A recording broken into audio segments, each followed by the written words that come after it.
Hey Michael, here there's a big event coming up. There is indeed. Who you been chatting to now? So we've been chatting to KOTC Competitions to talk about their up-and-coming event in County Longford, Granard to be exact. What's it called? It's called King of the Rings. And what is King of the Rings? King of the Rings is an event similar to the likes of King of the Comb, where you have your typical diffin. It's got a top 16 competition. Well, it does have a top 16. It does have a top 16 competition. It's involved with the partnership with ourselves, Kings of the Road, Lucky Day Competitions, Blade Performance, Falvey and Dirty Drifting. Deadly. So, you know what, folks? Be there or be square. Or be round, because it's like rings and shit. That's a fair point. Hello everyone, Conor here. Just as a small disclaimer, some things we may talk about on the pod shouldn't be attempted or recreated. Remember to keep everything legal, keep it between the ages, and don't tear up the ground while you're on the pull.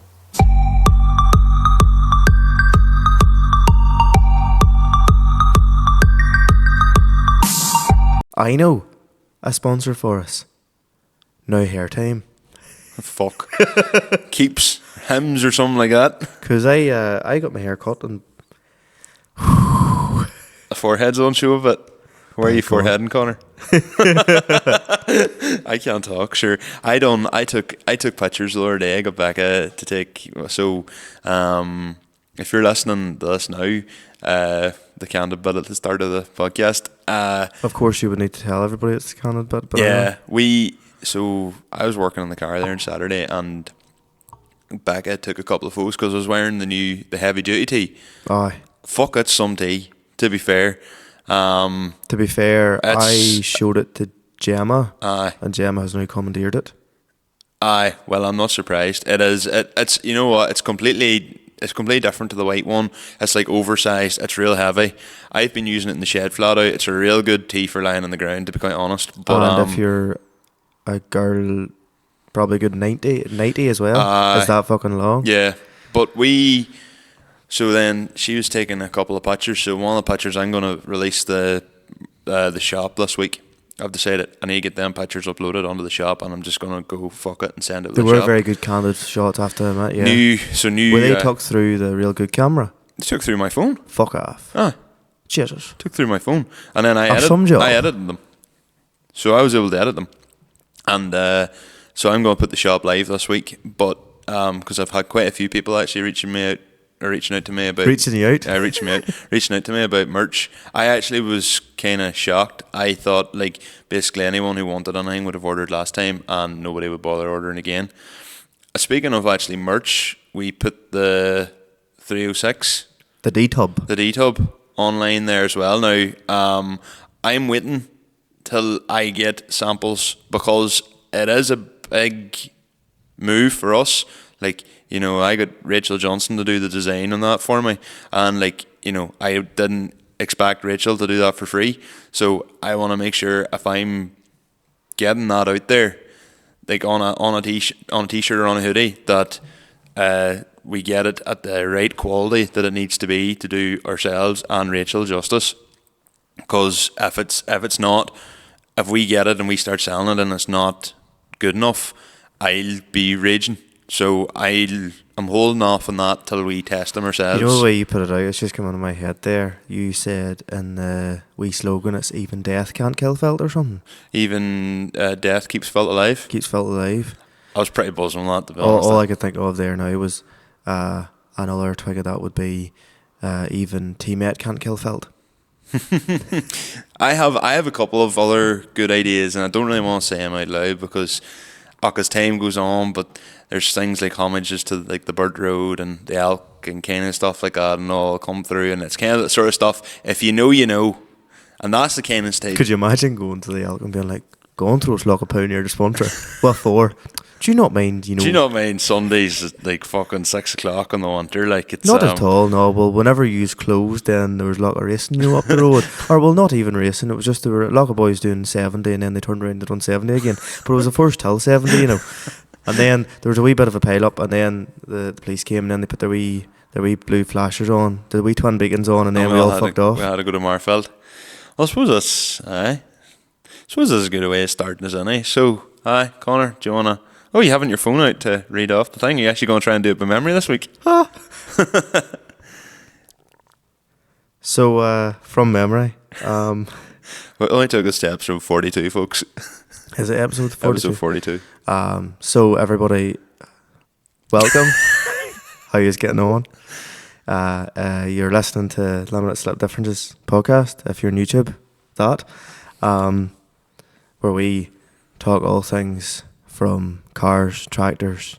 Said cows this one time, but Michael couldn't really talk much because he doesn't have many cows. 4. So No, actually, I have no cows. I'm only bullocks. there you are. And we also talk about other things too. Is this a shite intro? Devon. Yes, it is. But at least you know what you were saying. Just before I introduce who I am and who you are as well. Yes. Funny, I listened back to the very first intro. By fuck, it was a paragraph long. Like a proper paragraph long. And this isn't. I'm just saying. You're only ever just saying, aren't you? But no, like it was, we're doing this, and this is about the car scene in the north, and all the rest are Northern Ireland and all the rest. Ah, but sure, you actually, right, how long? I'll talk about that in a second. Who are you? I'm Conor. And I am Michael. What's the crack, folks? And we are on episode 42, as you've already heard me say.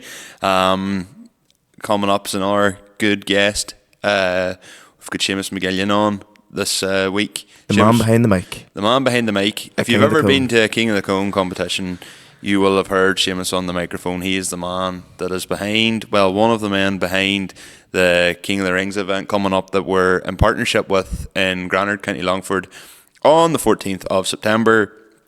And it's going to be fucking class, so you should definitely go. If you don't want to be square, be there. Or just, as I said, and you will have heard me already say this at the front because I'm reusing the same advertisement that I used last week. You take a well long time to say something. Even in that interview with him, you were asking him, it's like, oh, how did you get in the cars? But like, you were like, take it back and all the rest 10 minutes later. And, how did you get in the cars? No, I'm good at filling space, like, what can I say? Like, just before, the way you talked about being good or bad at interviewing? Yes. Like, I'm terrible. Your interviewing would be your question. With a story, then leading back to the question. And then you'd be like, how do you feel? Grand. You'd be like, fuck sake. I built this up, and yeah. Funny what you were just saying about how like things have changed from like episode 1, and this is probably more of a topic we should probably be talking about in episode 50. Well, we will be talking about. Which You've told me in episode 50. Isn't far away, to be fair, but like you're saying about like how things have changed. Like, do you remember we used to do like the versus challenge? When was the last time we did that? I don't think we've done a versus challenge this year. I can mind, like, I pitched it to you, and you were like, wait, what do you mean? And I was like, sure, fucking, I don't know, just think of some random or whatever. And at the time, yes, we did. And then the following time we were recording, it was like, have you thought of a versus challenge? No, neither have I. 10-minute. Yeah. Interject.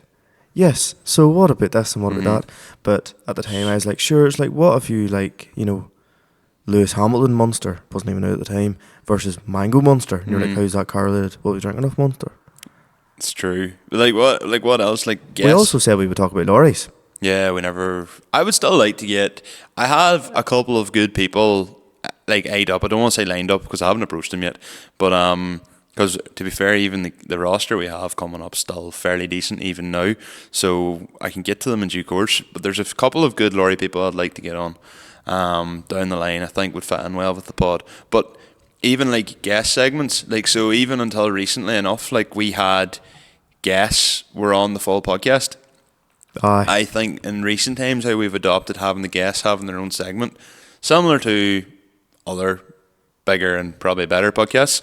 Don't derate yourself like that, Michael. It allows us more time to kind of focus on the guest, and it means that we get a chance. It just means that we have to start recording at 11:30 at night. Yeah. Which it is 11:30 at night Yeah, now. it is. Yeah. And then I go home at 2:00 in the morning, and I'd be very crabbit fucker in the morning. Same. And I'm back at work tomorrow because I've taken a couple of days off to work at the car. But Yes. anyway. So just to bring in what is new with Mr. Michelle Scullin. There's definitely more new. How's this Shara? Ugh.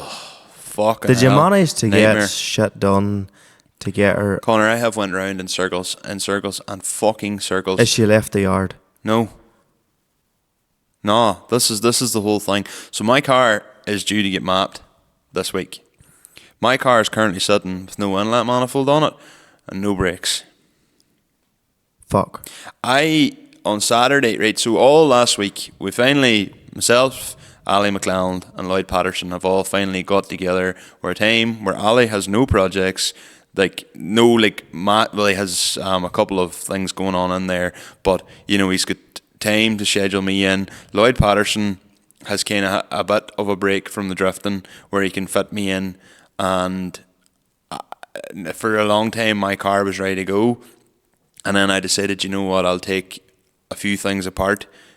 There was stuff that was already problematic, and I was like, I'll try and get this fixed. So there's a few loose ends. Like, I got my car rushed for Dubshed, and then after Donegal, I really hadn't paid that much heed to it, and I had sat for ages just to try and get stuff like there's even other things like my wastegate's fucked from that time that it fell off the car 2 years ago. Completely fucked. It's ovaled. And it has been ovaled since. So it would have, if Aidan had been driving properly, it would have been boost leaking or boost creeping anyway. So I have to put a new wastegate and all that in the car as well. But I decided, right, I'll take out the inlet manifold, take off the brake servo and everything, stuff that was letting the car down. I was like, everyone gives off to how my car's so rough and ready, and I was like, do you know what? I'll take it all out. I'll put in everything nice. I'll tidy up a lot of the lines. So I did put it all back together. I cannot get a brake. I have tried everything. I have tried compression bleeding. I've tried letting it sit. I've tried just constant foot pump. My master setup just will not work. So then that was all between Saturday. Spent a lot of trying to get everything fitted in, trying to get it all cleaned, and then I said, right, that's grand. I'll get back at it today, get it finished. Could not get it bled at all. Me and Becca were at it for 4 hours trying to get it bled. And I said, you know what, fuck it. I'll put the old setup, and I used to have this electronic servo.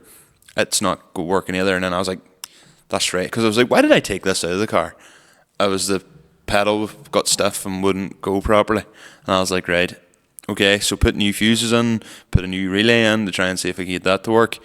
Still couldn't get it to go, and I'm sitting here going, my car is nearly ready. I've had to since take out because the brake fluid and the amount of brake fluid I've been doing, and because I painted everything just with acrylic paint, the brake fluid went over the servo and damaged all the paint over the inlet manifold. Originally it was all really neat, but just as time went on, I was like trying to take fittings out and put new stuff on and all, and the paint ended up getting wrecked. So I was like, fuck it, right, I'm just gonna have to paint it again.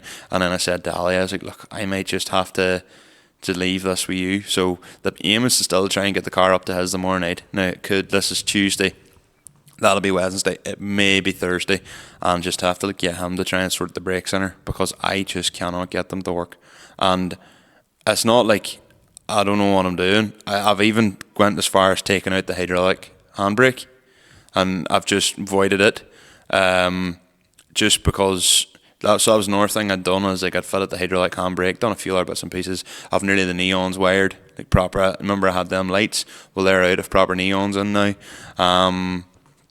Just wee things like that. I'd planned on moving the seat to put it further back, which I still will do before Longford, so I can actually clutch kick my car and not kick my knee off the steering wheel every time. Well, out of curiosity, in theory, would you love to be able to sort of take her in for a bit of crack? Oh, 100%.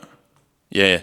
Well, I would love to. Within reason. Either I do it at the very start of the day or I do it at the very end of the day. You want to have a bit of fun. Yeah. No, I totally understand. We're at Longford sort of to work.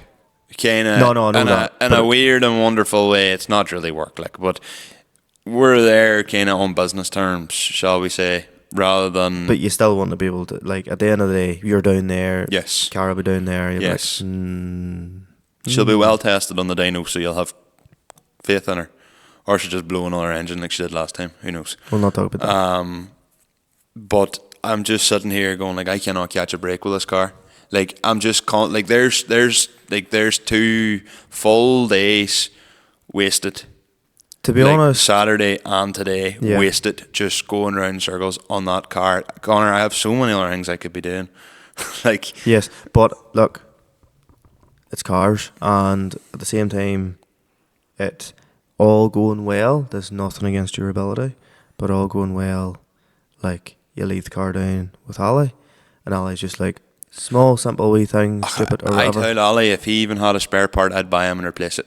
Like, he was like, I have no 25 master cylinders lying. I goes, well, if there's even one in another car and I have to go buy one, and you can make it work and it's an hour, like, I know I'm maybe not giving Ollie a good, maybe that's not coming across well. I don't mean Ollie taking parts out of another car, but if there's another customer who was still waiting to get other stuff done and they said, hey, can Michael Scullin take your master cylinder, he'll buy you one, and the customer agreed, then Ollie would like look after you that way.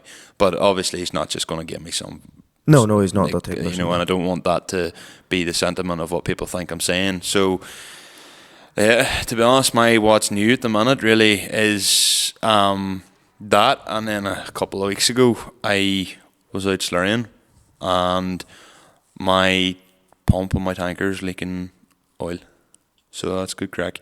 And lifting thick slurry in that wee tanker is no bueno. Oh. So she needs slurry better mix. She'll lift my stuff, no bother. I need to open it up and investigate it. Over the winter I'll get a new gasket on the pump.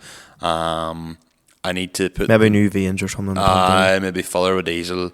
I need to put a new ball in up at the top as well, and new hose pipe. But like, hey, she was like a £1,500 tanker. Like, you're not gonna, you know, she's done what I need to do. I haven't really used her as much now. I've been doing a kind of a comparison between my slurry and artificial fertilizer. One field has only had fertilizer, the other field's had slurry.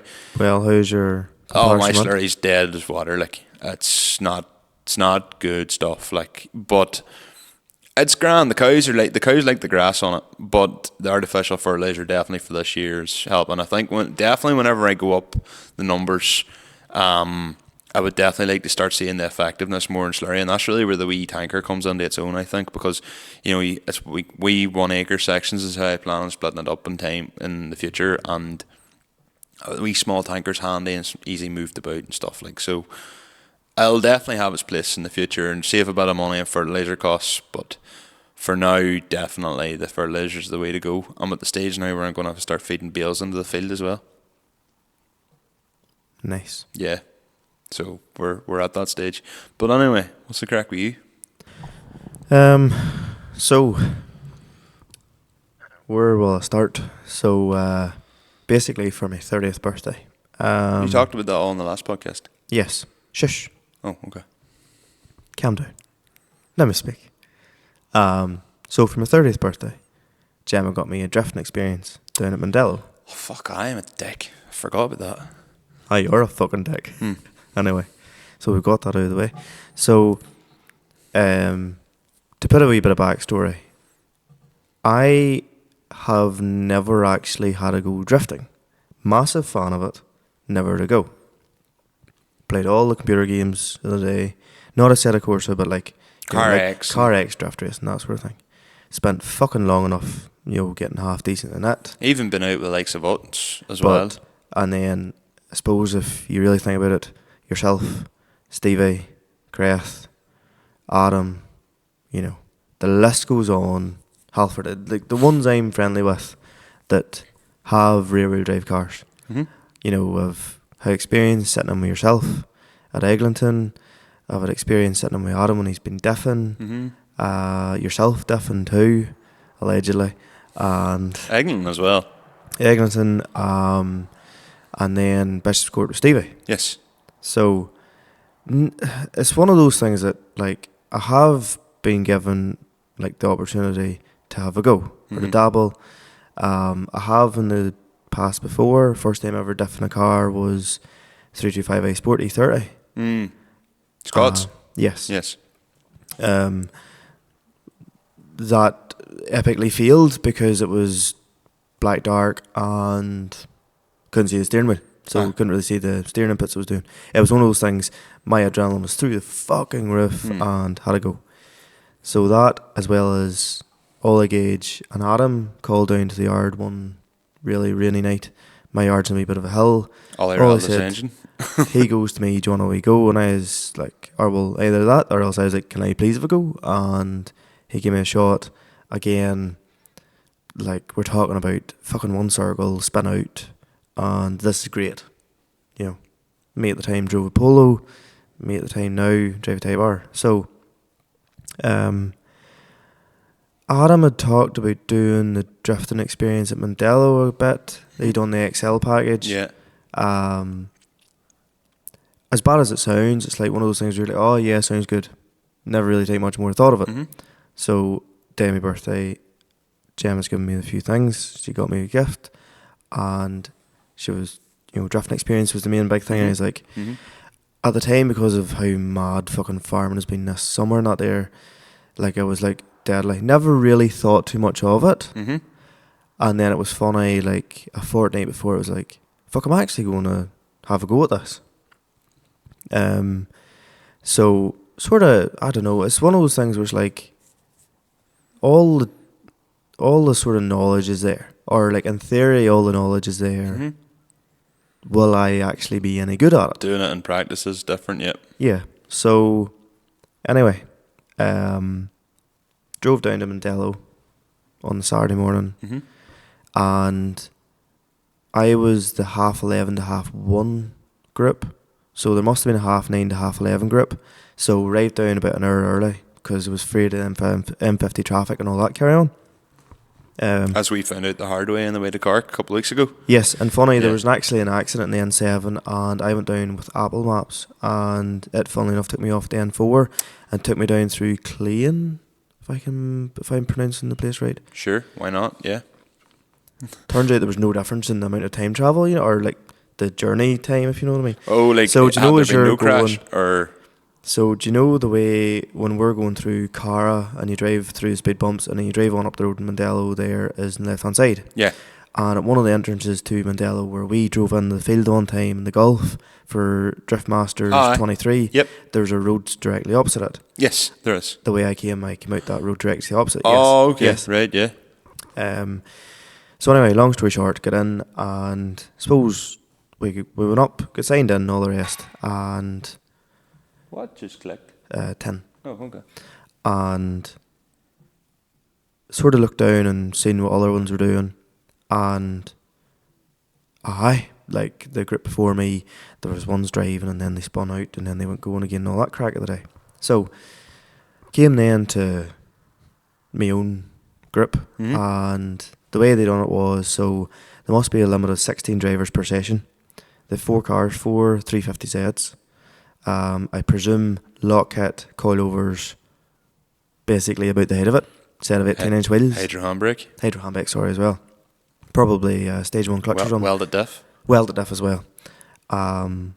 So they have 4 cars, 4 instructors.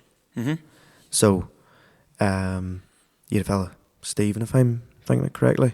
Fiona Roche was one of the instructors. He follows us on Funny. Instagram, believe it or not. I went into the thing and I was, with the way we were standing, I didn't think that it was time to go into the meeting area to get, signed in and stuff at the time. And I was one of the last ones in. Well, Conor was booked under Gemma, so I was like, booked under Gemma. And then I was wearing this hoodie. Sneaky suspicion being like, just so that it's like content. If anybody here listens to the podcast, they'll know who I am, right? Yeah. So anyway, Fionn funny looked over and Gemma said, yes, he clearly recognised you. And then famous. Woo! And then the others didn't really take any notice of it. So that was grand. So we'll fast forward to me jumping into the 350. So the way they worked it was 4 people. This is in the park, like the kind of like the car park, and this is in the paddock. So basically, you have it where you've a longer sweeping bend and you have a tighter one at the other side. So you're divided into 4 groups, and each group has a go at doing it. So you've, I presume, like 2 10-minute segments of time to do it. Okay, yeah. So straight away, you jump in. The instructor goes, right, you're going to do X, Y, and Z in the first corner. They take you out. You're going to do this. Go down the bottom corner. You're going to do that. Then they park up and you jump out at the passenger seat and you jump into the driver's seat. So when it came to my turn, I was paired with Mark and jumped in with him, and he was like, well, how's it going? How's the form? Have you any real experience? I was like, look, fucking tried a diff once or twice and pretty much nothing really. Follow drifting big time. And he was like, well, you're wearing a limited slip hoodie. And I was like, yes, I am. I do the podcast. 30 seconds later, after he'd done the first corner, he was like, I can hear the accent coming through now. So he's listening. Mark O'Rourke. Sweet. Cool. So then he was Good man, informing Mark. me that he's been sim drifting now there's 12 years. Holy He's 27. So he sim drifts along with Halfordy. Huh. So anyway, Claim to we fame. came Next podcast guest. we came down in and we changed seats. I became the driver and he was like, right, go into the first corner, pull the handbrake, put the clutch in, basically, initiate a drift. So first time doing it, spun. But what I noticed was... As expected. Yes, but what I noticed was in the previous groups, like as soon as people spun out, they stalled. Aye. So suppose you say the first thing I've sort of noticed was, I have the Clutch. I have basically the intuition to put the clutch in. So I was alright. Spun out the first time and I went down in the bottom corner and you could immediately, from somebody who hadn't a fucking clue, like how slippy a proper wet puddle ridden track would be compared to wet but not that sort of basically tarmac, So I was alright. Had the second go of it and held the drift. Was buzzing himself. Went into the second corner again, spun again. Mm-hmm. So we'll fast forward anyway, and probably around, because the way they set it up, the 4 cars basically, car number 1 has to go at the first corner. If they spin out, car number 2 needs to wait behind cones. Insurance reasons. Yes. Nothing can go wrong. Yes. And then whenever the first car is finished, whenever the car in front has finished that corner, then you can have a go. Mm-hmm. And they've, suppose you say, like 2 start lines set up and 2 finish lines. Mm-hmm. Suppose it keeps everything But as it came towards the end of the first session, I was actually kind of getting to grips with it. Right. Fair play. And was fit and drifting first corner and second corner. And Mark then basically was turning around saying to me, I'm not having to tell you anything. But before I actually go any further, the first corner, what would you have said was the big fuck up I made out of curiosity? So me trying to drift for the first time, coming from somebody who has drifted before or dabbled with it. What you would have done wrong? What do you think I done wrong? Clutch kicked her too hard and spun, probably. You have to remember, it's no clutch kicking, it's all handbrake. What mistake would you have made? What mistake do you think I would have made? Read the clutch, maybe. But no, you're not really. You wouldn't be like. I've so you're never had to put a clutch in the car before, so there's one clue it wasn't the clutch. Right. So you're coming on handbraking. Did you handbrake whilst not on the clutch? No. So you clutched in handbrake. Yes. That's technically a clutch kick, kinda. No, it's a handbrake initiation. Well, true handbrake initiation. Yeah. What other thing do you think I was doing wrong? You weren't trying to mash the limiter all the time, were you? No, I did do that in the second session. So, considering obviously everybody can't be bothered waiting on you deciding what you think, first thing I did was I didn't let go of the steering wheel and just let it go. Oh, okay. Conor thought he was fucking diffing. You let go of the So I steering was wheel like, and I was feathering. So if you're watching YouTube, I was like feathering the steering wheel, and I was like, no. You've clearly diffed before because you're doing too much steering input. So the big thing if you're diffing, you can literally, if you get the car set up properly, you can let go of the steering wheel and the car takes itself round. Yes, but that's all right when you've owned an Altezza and a Sierra and an IS300 and a 200. Okay. It's different whenever you've owned a fucking Type R. Reverse donuts, lad. I've seen them before and very rash. That's rash. But long story short, I was feathering the steering wheel and wasn't letting go of it. So straight away I was like, fuck, I'm not thinking. But anyway, as the first session went on, I was getting the grips with first and the second corner, and Mark, to be fair to him, turned around and said, not really having to tell you anything, happy days, you're decent at it. You were like a dog with 3 cocks. 4. So anyway, jumped out of the car, went up, and was like, it's funny, when I said to Gemma before, it was, I'd either go and be shit, or go and be naturally alright at it. Yes. Do you know what? But you say you've no rear wheel drive experience, right? But I know for a fact you've probably been in the tractor before when the back end's been pushed out with a slurry tanker.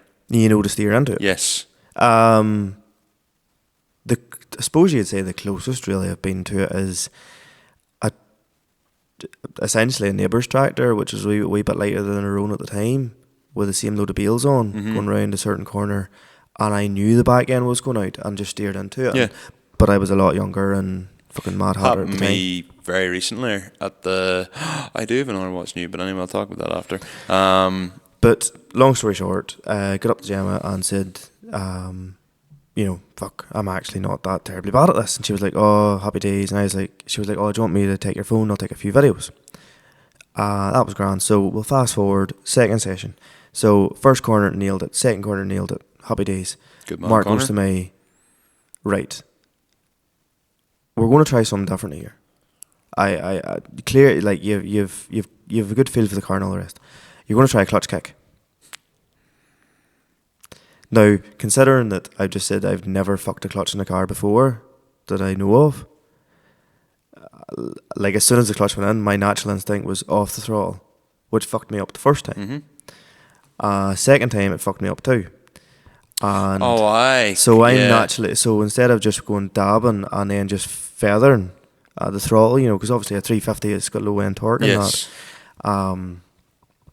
But obviously I was like, right, I'm aware I've got time constraints here.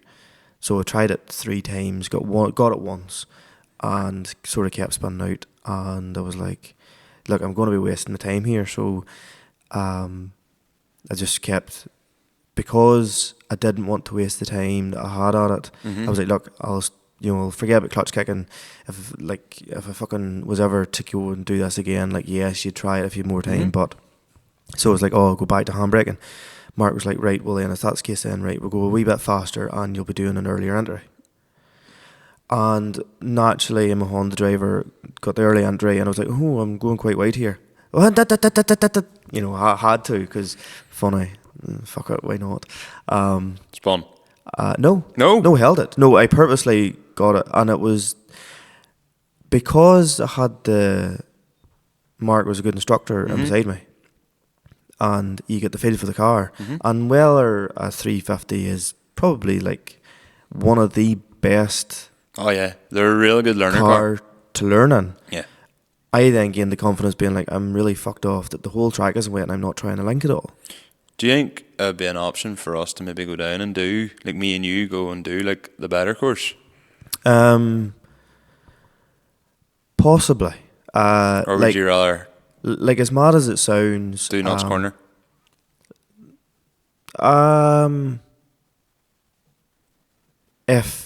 If we had our own car there and people bought lots of merch and we had a few If pointers, people buy a bit of merch, me and Conor will buy a map 320D. yes, Well, welded diff and a hydro handbrake. and we'll put a lock kit into it because that is essential, as I have found. Yes, but we'll buy a 320D E46 mapped to the fucking stones with And- LSD written down the side of it if people buy enough merch. But so instead of boring everybody with the rest of that, so if you're ever thinking you want to learn how to drift, diffing is one thing, yes. And whenever you're listening to our guest that's on this week, Sheamus, there's no better people than the McGillions for running diffing events. Correct? But drifting, like, if you want to essentially go somewhere, say you've maybe had the chance to do it, but you've been too afraid of spinning out and making a dick of yourself or any of them scenarios, it's a nice place to go and try. Like, one thing I noticed, me from being really into the sport, maybe there is a bit of a driver there, I don't know, I'm not going to blow hot smoke up my arse. You probably have a subconscious understanding or an unconscious understanding maybe of... For, like, Jem was telling me one compliment I got from others that she overheard was that I seemed to know what I was doing. So there's... But you probably do, because even from like playing the likes of Car X, you know if you spin, like what do we normally do in Car X? You put the clutch in and you go straight to the limiter and then you take off spinning the other way. And I tried to do that and I was told to not do it. Funny, there was one of the times where I did spin out in the first corner. I was like, fuck this here. So sort of revved the car, put the clutch out, and I was feathering her going from side to side to continue on a drift. And I was told no because it would be wrecking the car, which I was disagreeing with. But at the same time, if you're in with me, you don't know me worth a fuck. Yeah. You've been actually saying that. Yeah. But no, if you're wanting to learn how to drift, it's expensive, but at the end of the day, you're not having to buy a car. No tyres, no nothing. You're literally going and having a go. And having someone telling you what to do, which could save you a lot in terms of clutches and all if you decide to buy your own drift car. Pretty much. And like there was a fella there when I had 200 jacket on, and as soon as I seen that, I was like, you know, is this the fella that has a 200 that's maybe done a bit of diffing and wants to go to see if he's any use at drifting, or birthday present, Christmas present, people didn't know what to buy him or whatever, right? Fair enough. But no, in regards to learning how to drift, probably like you won't get much better than that. And I have to say, like, there's no safety concerns, and at the end of it, all the instructors take each and every person out for a quick go of what it's like whenever you're really fucking good at it. A couple of them spun out, and I'm sure they got a bit of stick for that. But funny, whenever Mark was taking me out for the spin of him driving, he was like, just you wait till I get you out. And I was like, right, no bother, happy days. He was trying to do fucking all these backward entries into the bottom corner, which was cool as fuck. And it was more like, I'm going to get soaked here because the window was half down. But like, it just goes to show you, just like, the one thing I would actually, take away from it is, it puts the fucking horn in you to buy a drift car. Like a MAP 320D with there is the no other way handbrake, well, it definitely lock kit. But I will say one thing, if you've ever tried, like myself, sim drifting, and you were shite at it. Oh fuck, we're so real bad at sim world drifting, when you're actually in a purpose-built thing to drift. Easier. Yeah. It's not even in the same fucking library. Yeah. It's... Because you know how it feels. Yeah, that's the difference. Yeah, you know how it feels. Because even like, you know, whenever I was thinking back at that time to you and Alteza at Eglinton, like, you had only so much luck to play with. Oh, yeah. Then this is the other thing, right? Now, I'm not saying anything against your driving. I know. You were going in your own... so you were basically going there and you were learning as you go along. What I found was the big benefit with an instructor was, like, you were there and they were like, right, you did this a wee bit wrong, do this here. And as I was pulling the handbrake, keep it, let it go. Yeah. You couldn't, you know, you could fuck up, like, but if you had half a notion and you were learning, like, if you had half a notion and there was a bit of a driver there, they were instantly putting you up levels that maybe you wouldn't be. But the other thing, what I meant by the Alteza at Eglinton, if you had extra lock and a hydro handbrake, because I only had the wee cable handbrake. Oh, like... Although cable handbrake in a Lexus / Alteza is very, very good. But you end up having the thing where you lift it up, and I didn't have the drift button. Yes. On mine, you lifted it up and it fucking locked, and the next thing you're going backwards and it's like, fuck! I'll tell you one thing. With the limited experience I had that day, and I said to you whenever I was basically up here the next time, it gave me enough confidence to be like, if I was ever asked again to have a go, you would say, yeah, no bother. I would have a go. Yeah, fair But play. the other thing was, whenever it was in the purpose-built sort of thing to learn, if fucking Stephen Halfordy was like, we're at Eglinton, there's the M3, have a bit of crack in it, you know, wide enough area, you can't fuck up.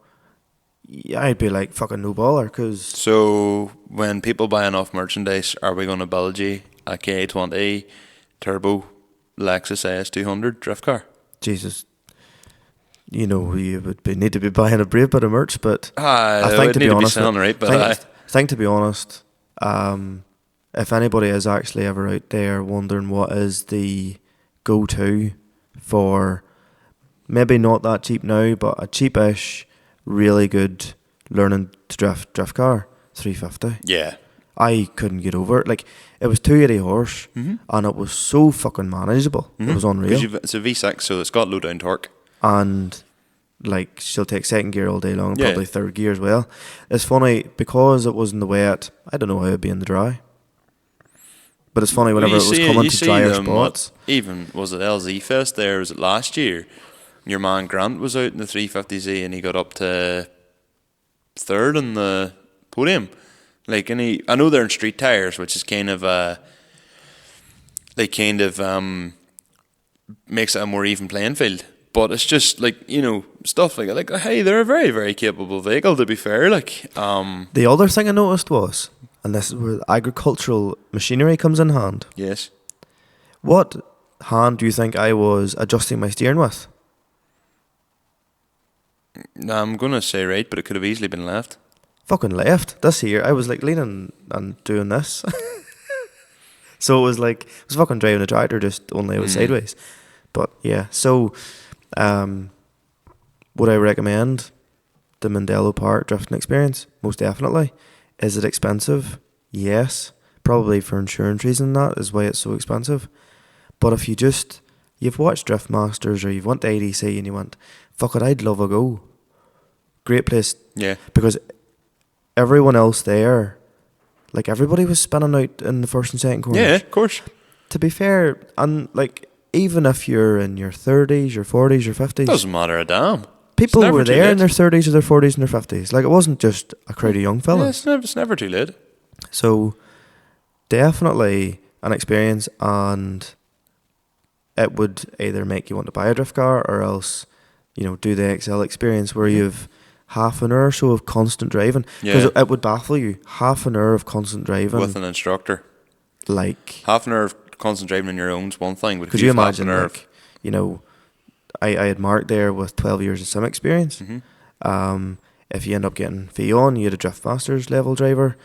And if you end up having, I think it was Stephen was the fella that was the main one, not, you know, that was taking over. You know, all them lads have all the experience of the day. Yeah. But you think about it, like, even if you went out to Aidan, right, and you come on and you say, try to initiate and pull the handbrake and do whatever, and you fuck it up, you'll go, fuck, I'm going to try it again, and go try it again, and go try it again. And then maybe after a few attempts, you're going to go, right, shit, I should maybe try and figure out something else here. But if you were out with instructors, you're saying for half an hour, and he said, he, could be she, whatever, turned around and said, look, do this and hold on to it for a little bit longer and say steer, whatever, you've now just gained half an hour of fucking about. Oh, completely. You know, from just, like, completely. so next run you'll come on, hold your handbrake a bit longer and do whatever, whereas you would have spun out more times and then maybe tried to, and then maybe ended up doing something different.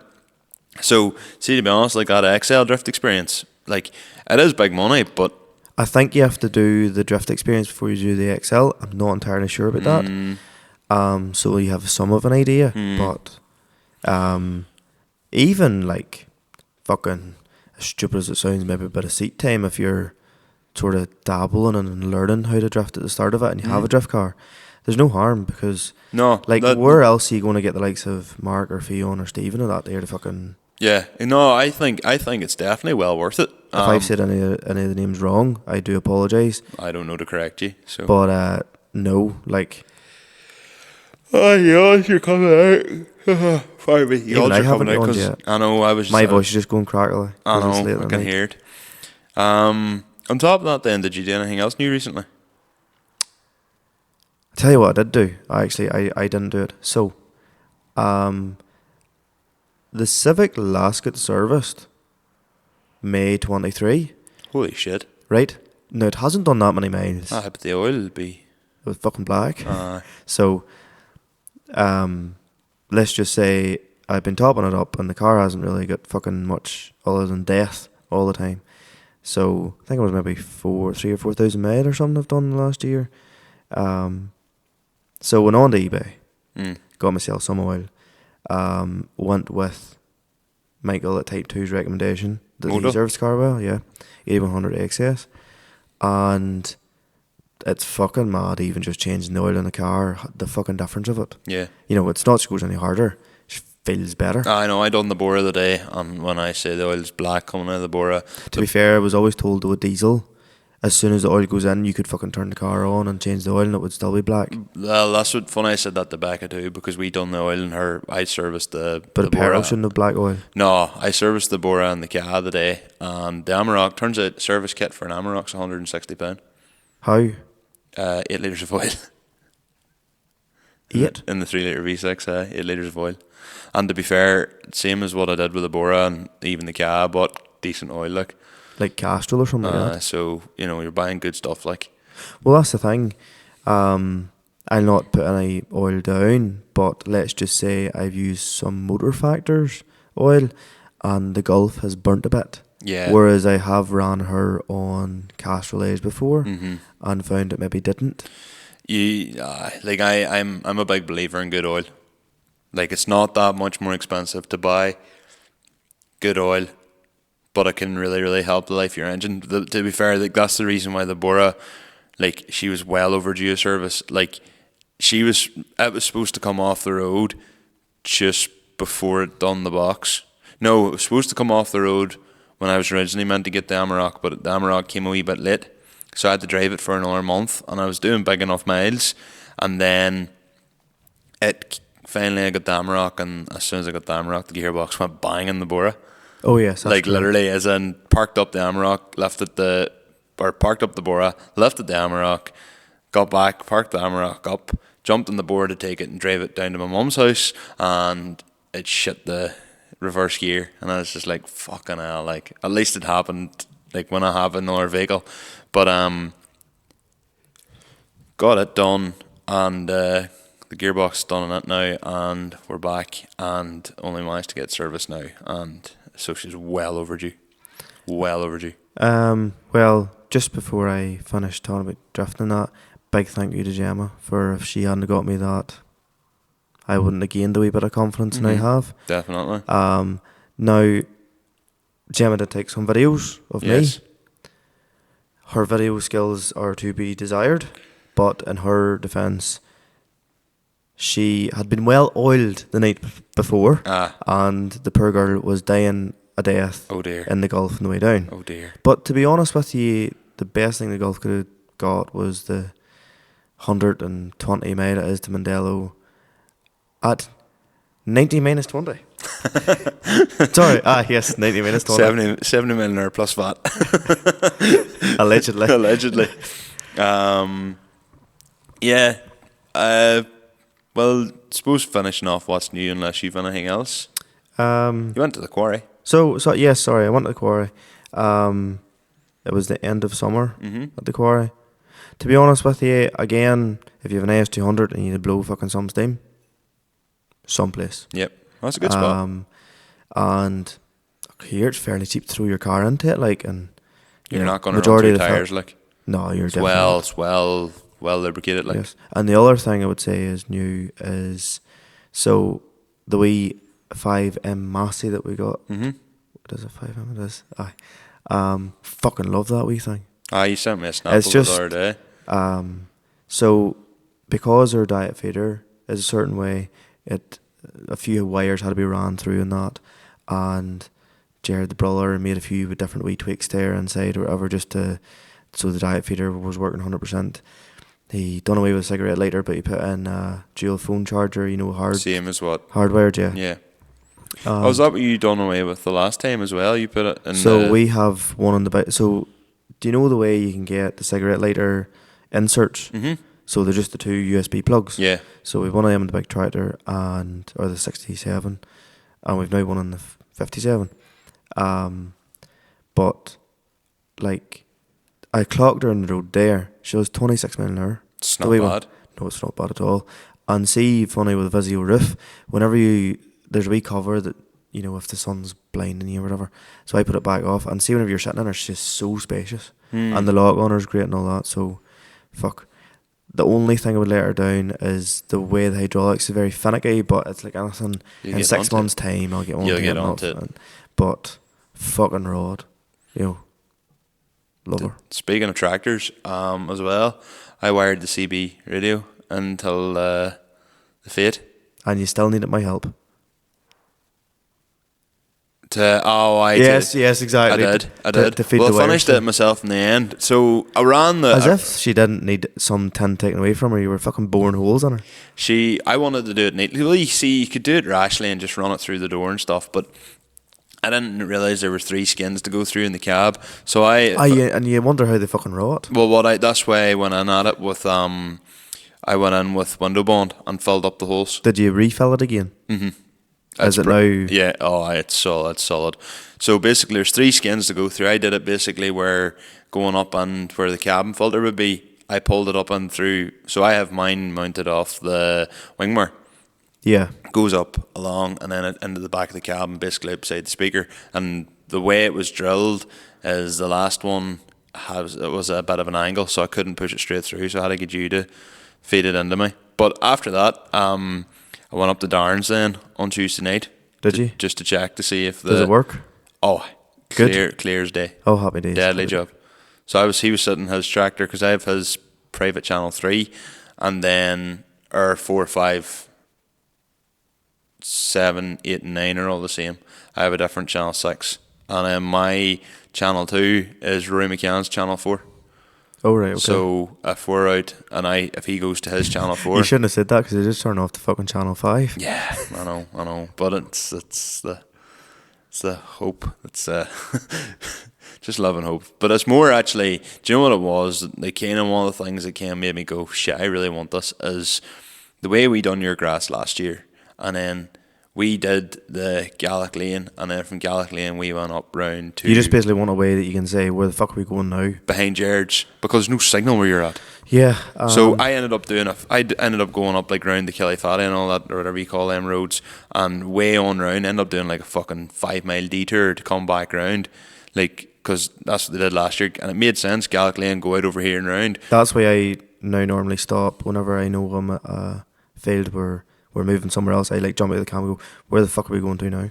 Well, I've basically taken that away. So I have taken that in my own hands, and I have spent some money, so you better fucking like it. Well, the thing is, if you buy or sell an aerial, you can have my other CB and just run it through the door. Yeah, and it'll be a wee cheap, like easy job for the day. But you can have my other radio, and then that means at least you can hear me. Yeah. So we'll maybe do something like that. But anyway, before we go actually any further, now I wasn't fit to get to it, and you weren't fit to get to it, but there was a very important event on there at the weekend for the tractor pulling lads. yes. So aye. So Stevie Evans Yes. pulled together and had an event of tractor pulling for their ambulance. Yes. Basically known as the Peninsula Pull. Mm-hmm. So all the main hitters were there. So the likes of the Connorys, Morton was there, Cooks, Frosty, and the whole BRM gang. Like they looked like an unbelievable event. Yeah. I was farming and basically couldn't get away to it. Yeah. I had the Sierra. Very much big regret because it looked unbelievable. It looked unreal. Even Adrian Tugwell was coming over with a tuggernaut. Yeah. You know. I know. And Emmett Sherry seemed to have the best day of his life. Oh, I'm sure I was driving everything like. Oh. No, it was. And he loves a tractor selfie. Yes, he does.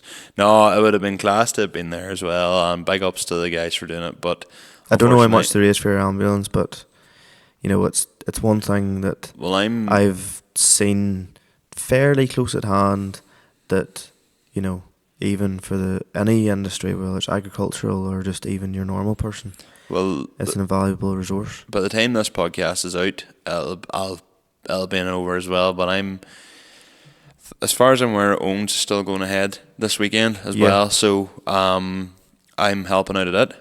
So it should be a good crack as well. I'm looking forward to it. Weather's meant to be dry. I don't have a clue what I'll get. So this weekend is madness. So whenever Francis is listening to it, so Gemma's father is turning a big birthday. Okay, fair enough. And so it's his birthday this weekend. So all going well, I will get down to it. Mm-hmm. And then because of the dry few days, third cut silage. And we've also some crops that need harvested as well. Oh, really? Oh, my God. Oh, aye, that's right. So we have 8 acres of winter wheat in. That's right. So, like, there's also Mulligan's tractor run as well on this Sunday. I'll be doing Mulligan's. I'm so doing Mulligan's. Hopefully I'll get a tractor from Mulligan's. Hopefully I'll get, as long as the tractor pulling Saturday night goes on to quite late, which I hope it does. Like, brave and late. I don't have a clue whether or not I'll get to it, but hopefully if it goes on brave and late, but fuck knows. But whenever this is out, hopefully all's went well and everybody's a great turnout. Hopefully, anyway. Moving on to our guest then. Well, it's me again here, and another cutaway. And the reason for that is I feel like I'm making up having to interfere with every podcast at this point. But when I had Sheamus on the last podcast there, and we recorded on Tuesday night, everything was grand. The microphones were all reading dead on.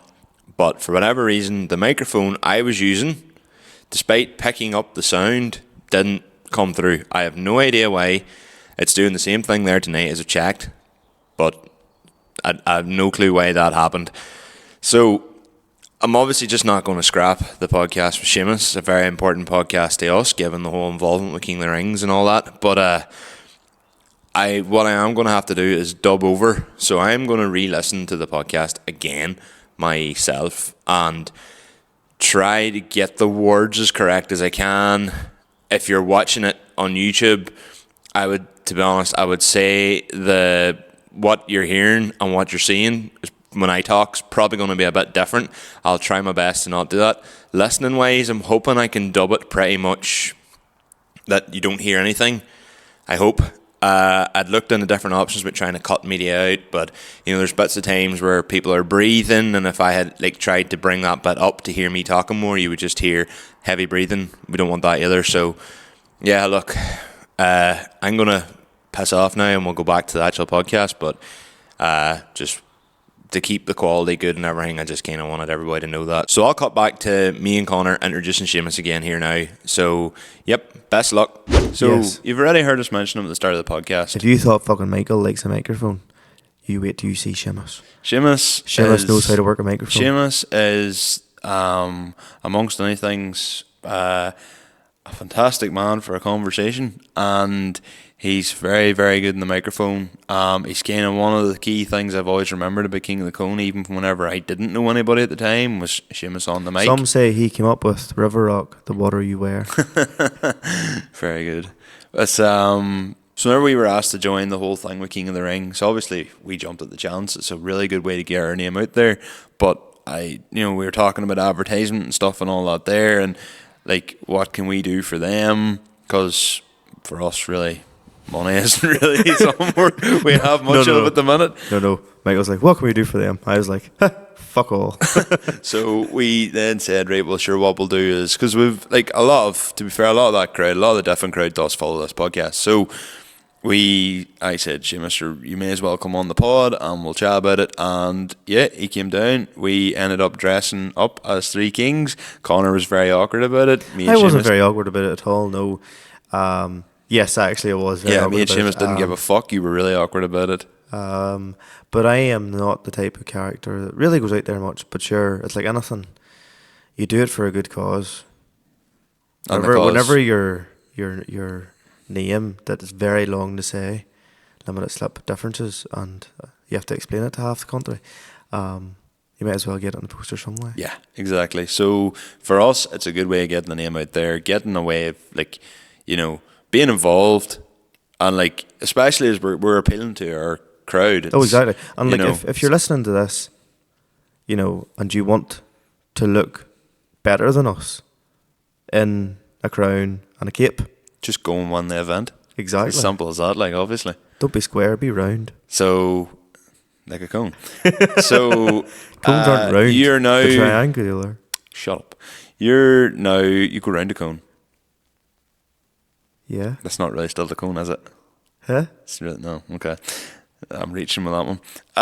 So what you're going to see now is a transition, one of my famous transitions with the whoosh. You're not going sound. to see Michael in his own house. No, you're going to see the three of us dressed like kings, mainly because we are, obviously, and we're introducing Sheamus in 3, 2, 1. So we're here now with Seamus McGillion. Now, Seamus McGillion, you may recognise, if you haven't already seen, well, if you're listening to Spotify, you might know the name, but if you've ever been to the King of Cone event, which is, kind of what our event, our podcast is sort of follows around all that scene. He did a big video, won't see that. He's the man on the microphone. Yes, thank you, Conor. This is the man who's doing all the shouting out, giving the names, etc., and chatting to the drivers. So let Sheamus on here, because we've all teamed up together to do King of the Rings, which is the new events and competitions run by KOTC events. So that's where we're going to go with this podcast for we're obviously not just going to sit and talk about that, because Sheamus is a very, very good story. There's a lot of history there. There's some really good things to get into. So Sheamus, we'll start from the start. The very start.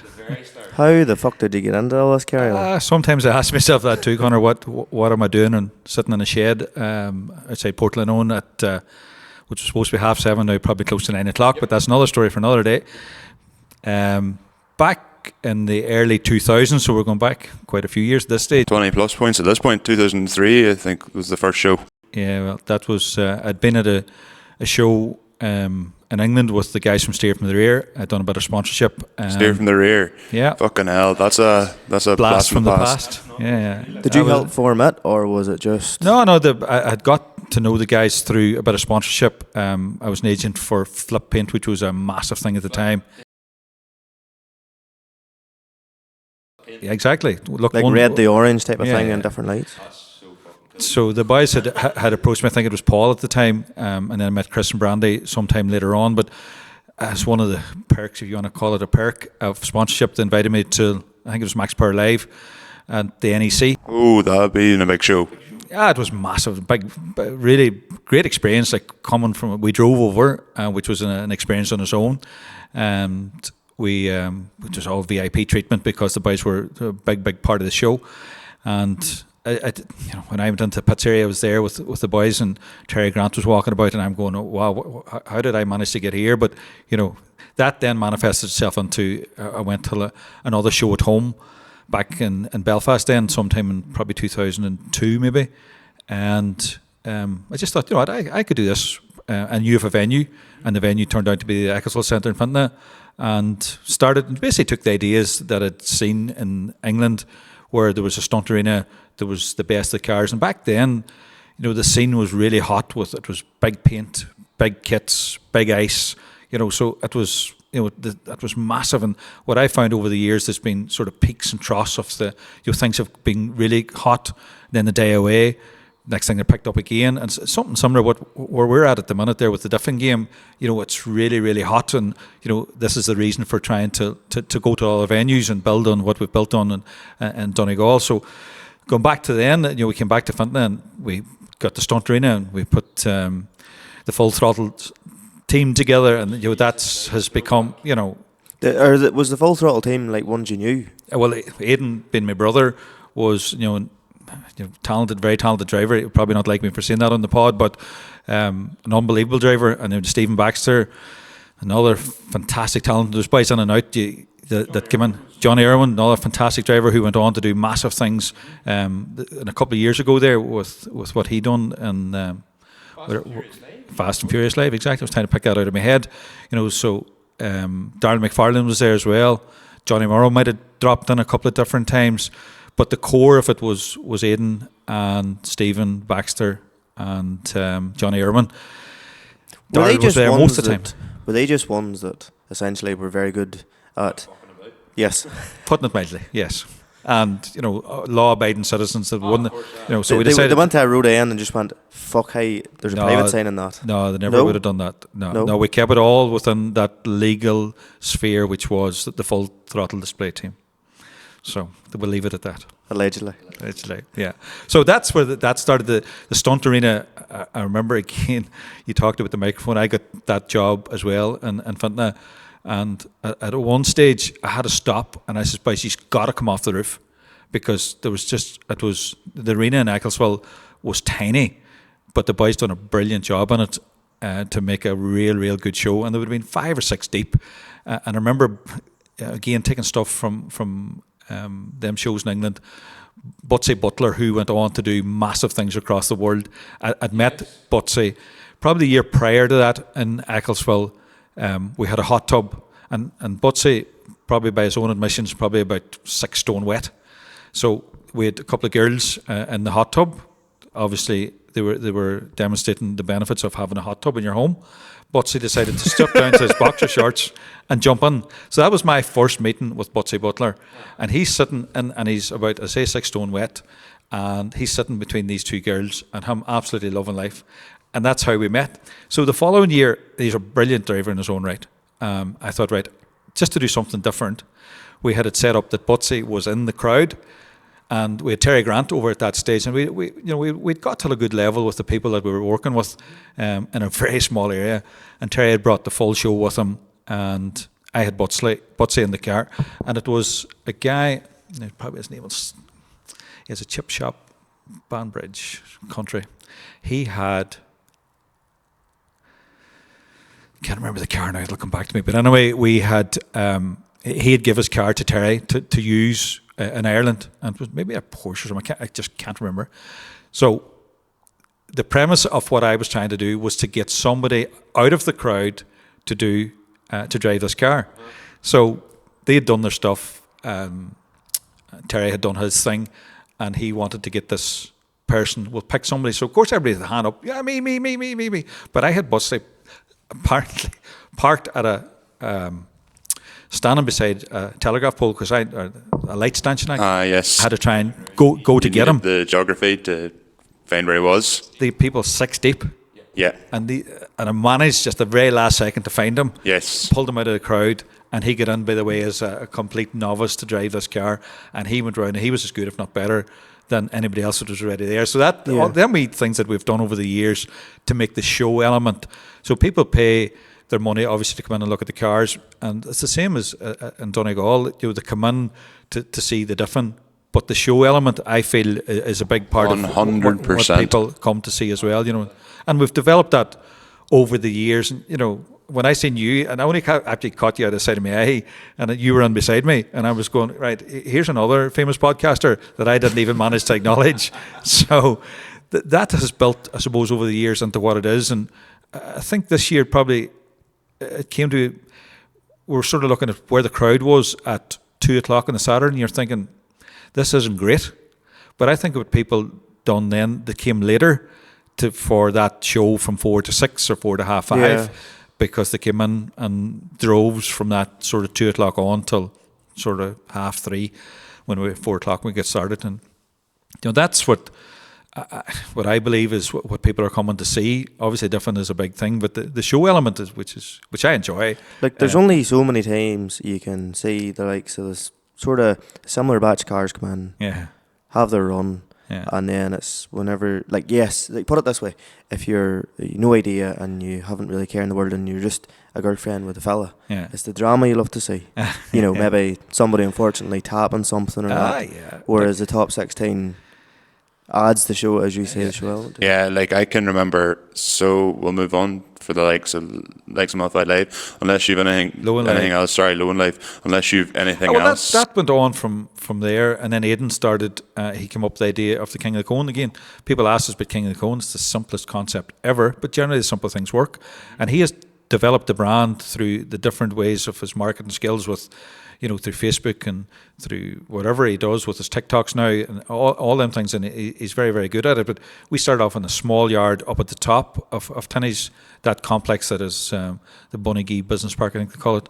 The first year, now small crowd, but it's just then went into the second yard, and then back 2 years ago, the slab, the dedicated slab went down to make it what it is today, and we got the banking and all them things have developed over this last 12 years. It hasn't been an overnight success. It's been worked on and brand building, and it's a big event now. There's no point in denying it, but it's been built on over the years and added them wee bits and pieces to it. Well, see the next King of the Cone. It's up to yourself. This can stay in or not. Are we definitely recording, by the way? Still, is it still recording? Just to double check. And I remember what I'm going to say.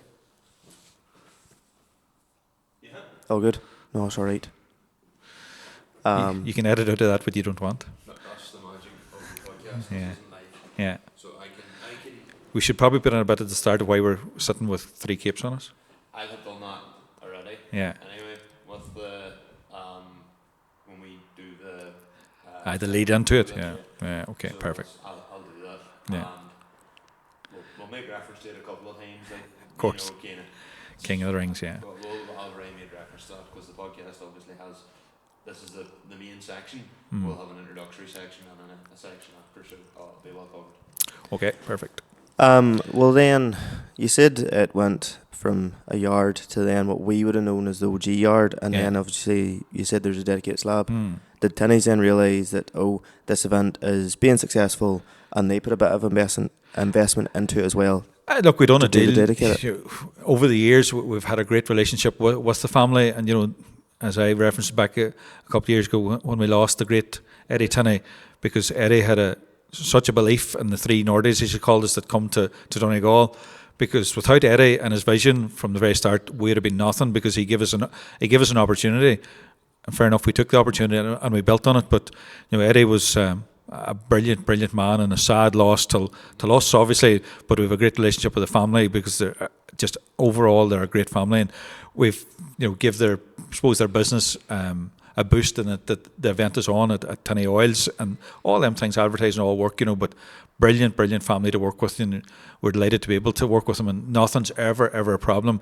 We had an issue this year with the field that we normally park in, just weather beat us, and John, who's the son-in-law, he went way beyond because of his connections, and we got the field back up the lane, and that saved the event, because without that we were screwed, because we know where to park, and the volume of people was there on the Saturday. Without parking, we have a great relationship with the guards, and to get the guards to bring in the traffic corps without us having to beg them, they asked could they bring the car along. So again, great to have them relationships with the family, first of all, the guards, the council, all them things mean that we can then take that to other venues, which we've managed to do now, to go to Longford with the other brand. And I just got the guard in Letterkenny to ring the guard and Granard. The two boys spoke, and it meant that we were going with 12, 13 years of experience. A reference, absolutely a reference, because it's sometimes our game's not that well received. 100%, yeah.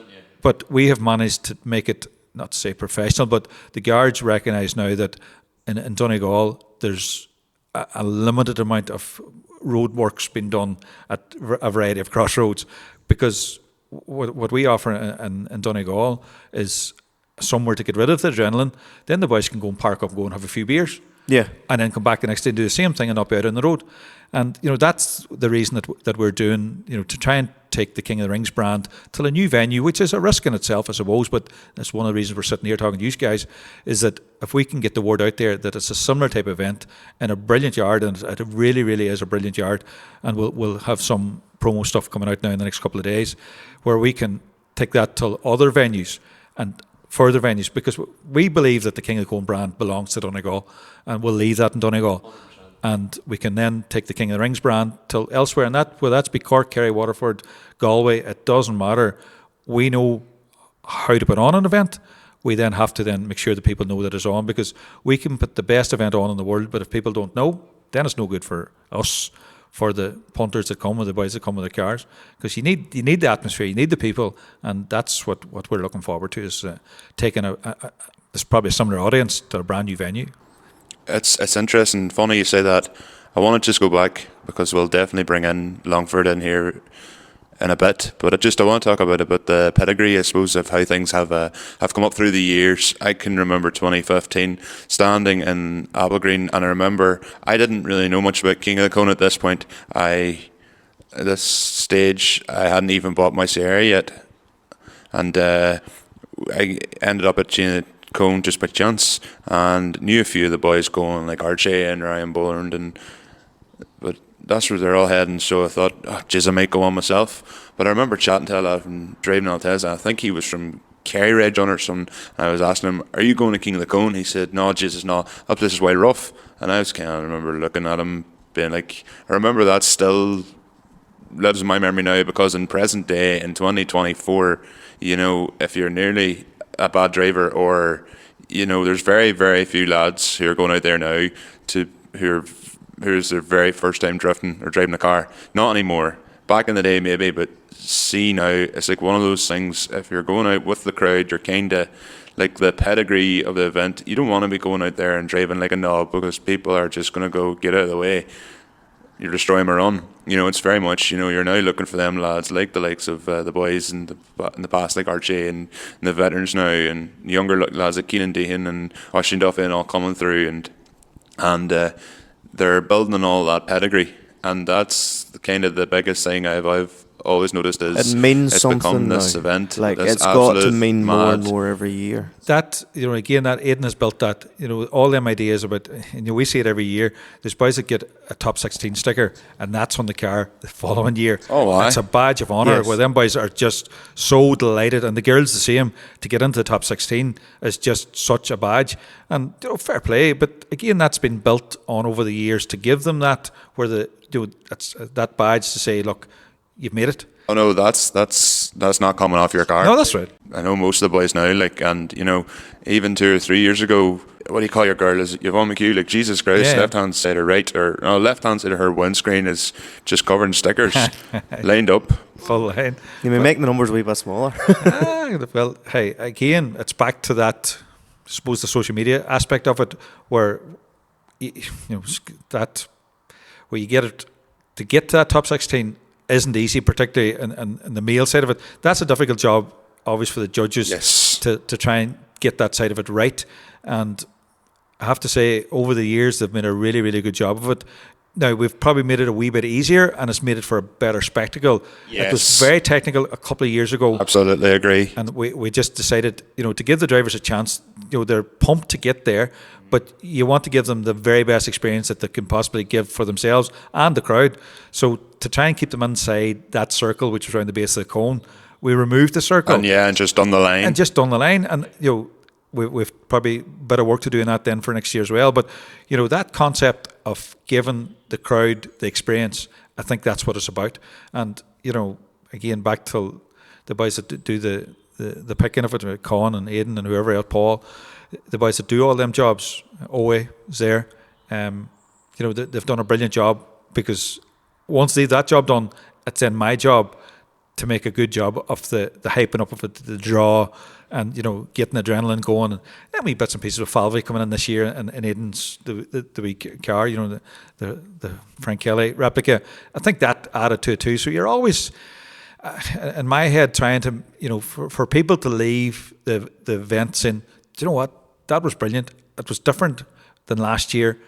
And you're always trying to think that the main concept is going to remain the same, but just tinker with an add to it. And we've done a decent job at it over the years, I suppose, and we're always open to people suggesting things. And if there's anybody out there that wants to send us a suggestion, feel free. We're always open to. I suppose one of the ones talking about, and you hear me referencing the podcast when I did that small video after, which kind of is probably how we end up getting to the attention of views, because we done like a quick kind of top 16 rundown, but we done on the pod, and I edited that it became like a 10-minute video. Yeah. That's whenever you yourself and Barry and Aidan come on and seen step in and kind of started following the pod from there. So obviously this year I went, right, I'm going to obviously make a bigger impact here as a thank you, and especially when you let us come in and Talk take about a video. imposter syndrome, put it that way. Jesus Christ, I was standing there looking at that arena and everybody looking around you. I think it was maybe Barry and Con, and they were like ushering people away. I was like, oh, I'm getting time to go fuck here. But you've got the ultimate imposter being interviewed tonight, like, because I be winging it most of the time, but it seems to work. Like, and it's you be thinking, what am I going to say next, and then it comes out, and whatever comes out mightn't always be right. But we have a bit of crack with drivers, and if you look at Conor, Conor McGillion over the years, how many times he's been there, and he absolutely hates me because I'm going to pick on something that he tells me, and he hasn't learned. When I'm going around with the pad to try and get some information from the drivers just for a bit of crack, and he every year he tells me something, and he realises then when he tells it, I shouldn't have said that, because he's going to say it over the microphone. But again, that adds, again, they're great, the fellas that because without them there's no show, like, and the fellas and the girls, they're up for the crack and they enjoy it. So look, we keep trying. If you, I suppose, it's good hearing it from the horse's mouth, or at least one of them anyway here. So this year you've done the run with Falvey, and it was kind of more like a parade lap. Last year it was more every called out a name and they came in and all guns blazing. What did you prefer? Last year they came in from the other side. Look, it's hard to say which is the better one. The whole sort of 15-20 minute build up to event, the guys do that job really well for me because they're on the limiter, the tyres are red hot. There's no right or no wrong. We try things, and I don't know what people's preference might have been. For me, maybe the year before was a good one now when I think back on it. But look, the event, there's no hard and fast way of doing it.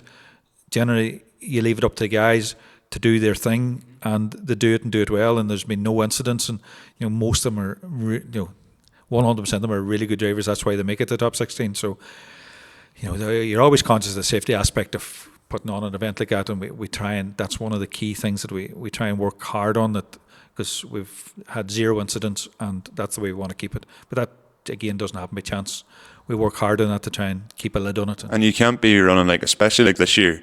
Even Aidan said, I go and stand wherever you want, and just if you want to take pictures, stand, and just somewhere you won't get hit by a car. It's as simple as that, but it's good advice. And I was like, yeah, well, that is good advice. See, to be honest, whenever boys do knock a barrel, you are shitting yourself running over the track, because you're like, A, you're thinking, I don't want to impede this run, and B, you're like, I don't want to get fucking cleaned, and then there's certain boys you do know, and you're like, right, I know he's over there and he'll see me, and I don't know who you are from Adam with certain people. But again, they generally sort themselves out. Again, back to the boys and the judges, they know who's capable of doing a good run in the top 16, and there's boys go in there and just go mental. But again, that has to be, you have to keep a lid on that too, because there's no point in somebody going out over the top of a concrete bollard because he thinks he's been cool. Because at the end of the day, we have to be careful for all the right reasons to make sure that the event runs safely, and injuries, and we need any incidents. You'll lose an odd back bumper, and you might lose a front bumper if somebody gets it wrong. But to be honest, there's not a big degree of speed in it. No, definitely not. It's first gear. Lexus is squealing their head off. Altezza is squealing their head off. You get an odd high-powered card, but you've seen again in the top 16 this year, high-powered doesn't make it's a nice spectacle to see it against an IS200 or against one cam. For a bit of variety, because don't get me wrong, you probably could run the top 16 with 16 IS200s. Yeah, probably, There's 16 good enough drivers out there. Yeah. But the wee bit of variety is, as you say, down the microphone, big horsepower. Let's see how it works. There's Dylan Cummins, and I think that thing's some 500 odd horse. Yeah.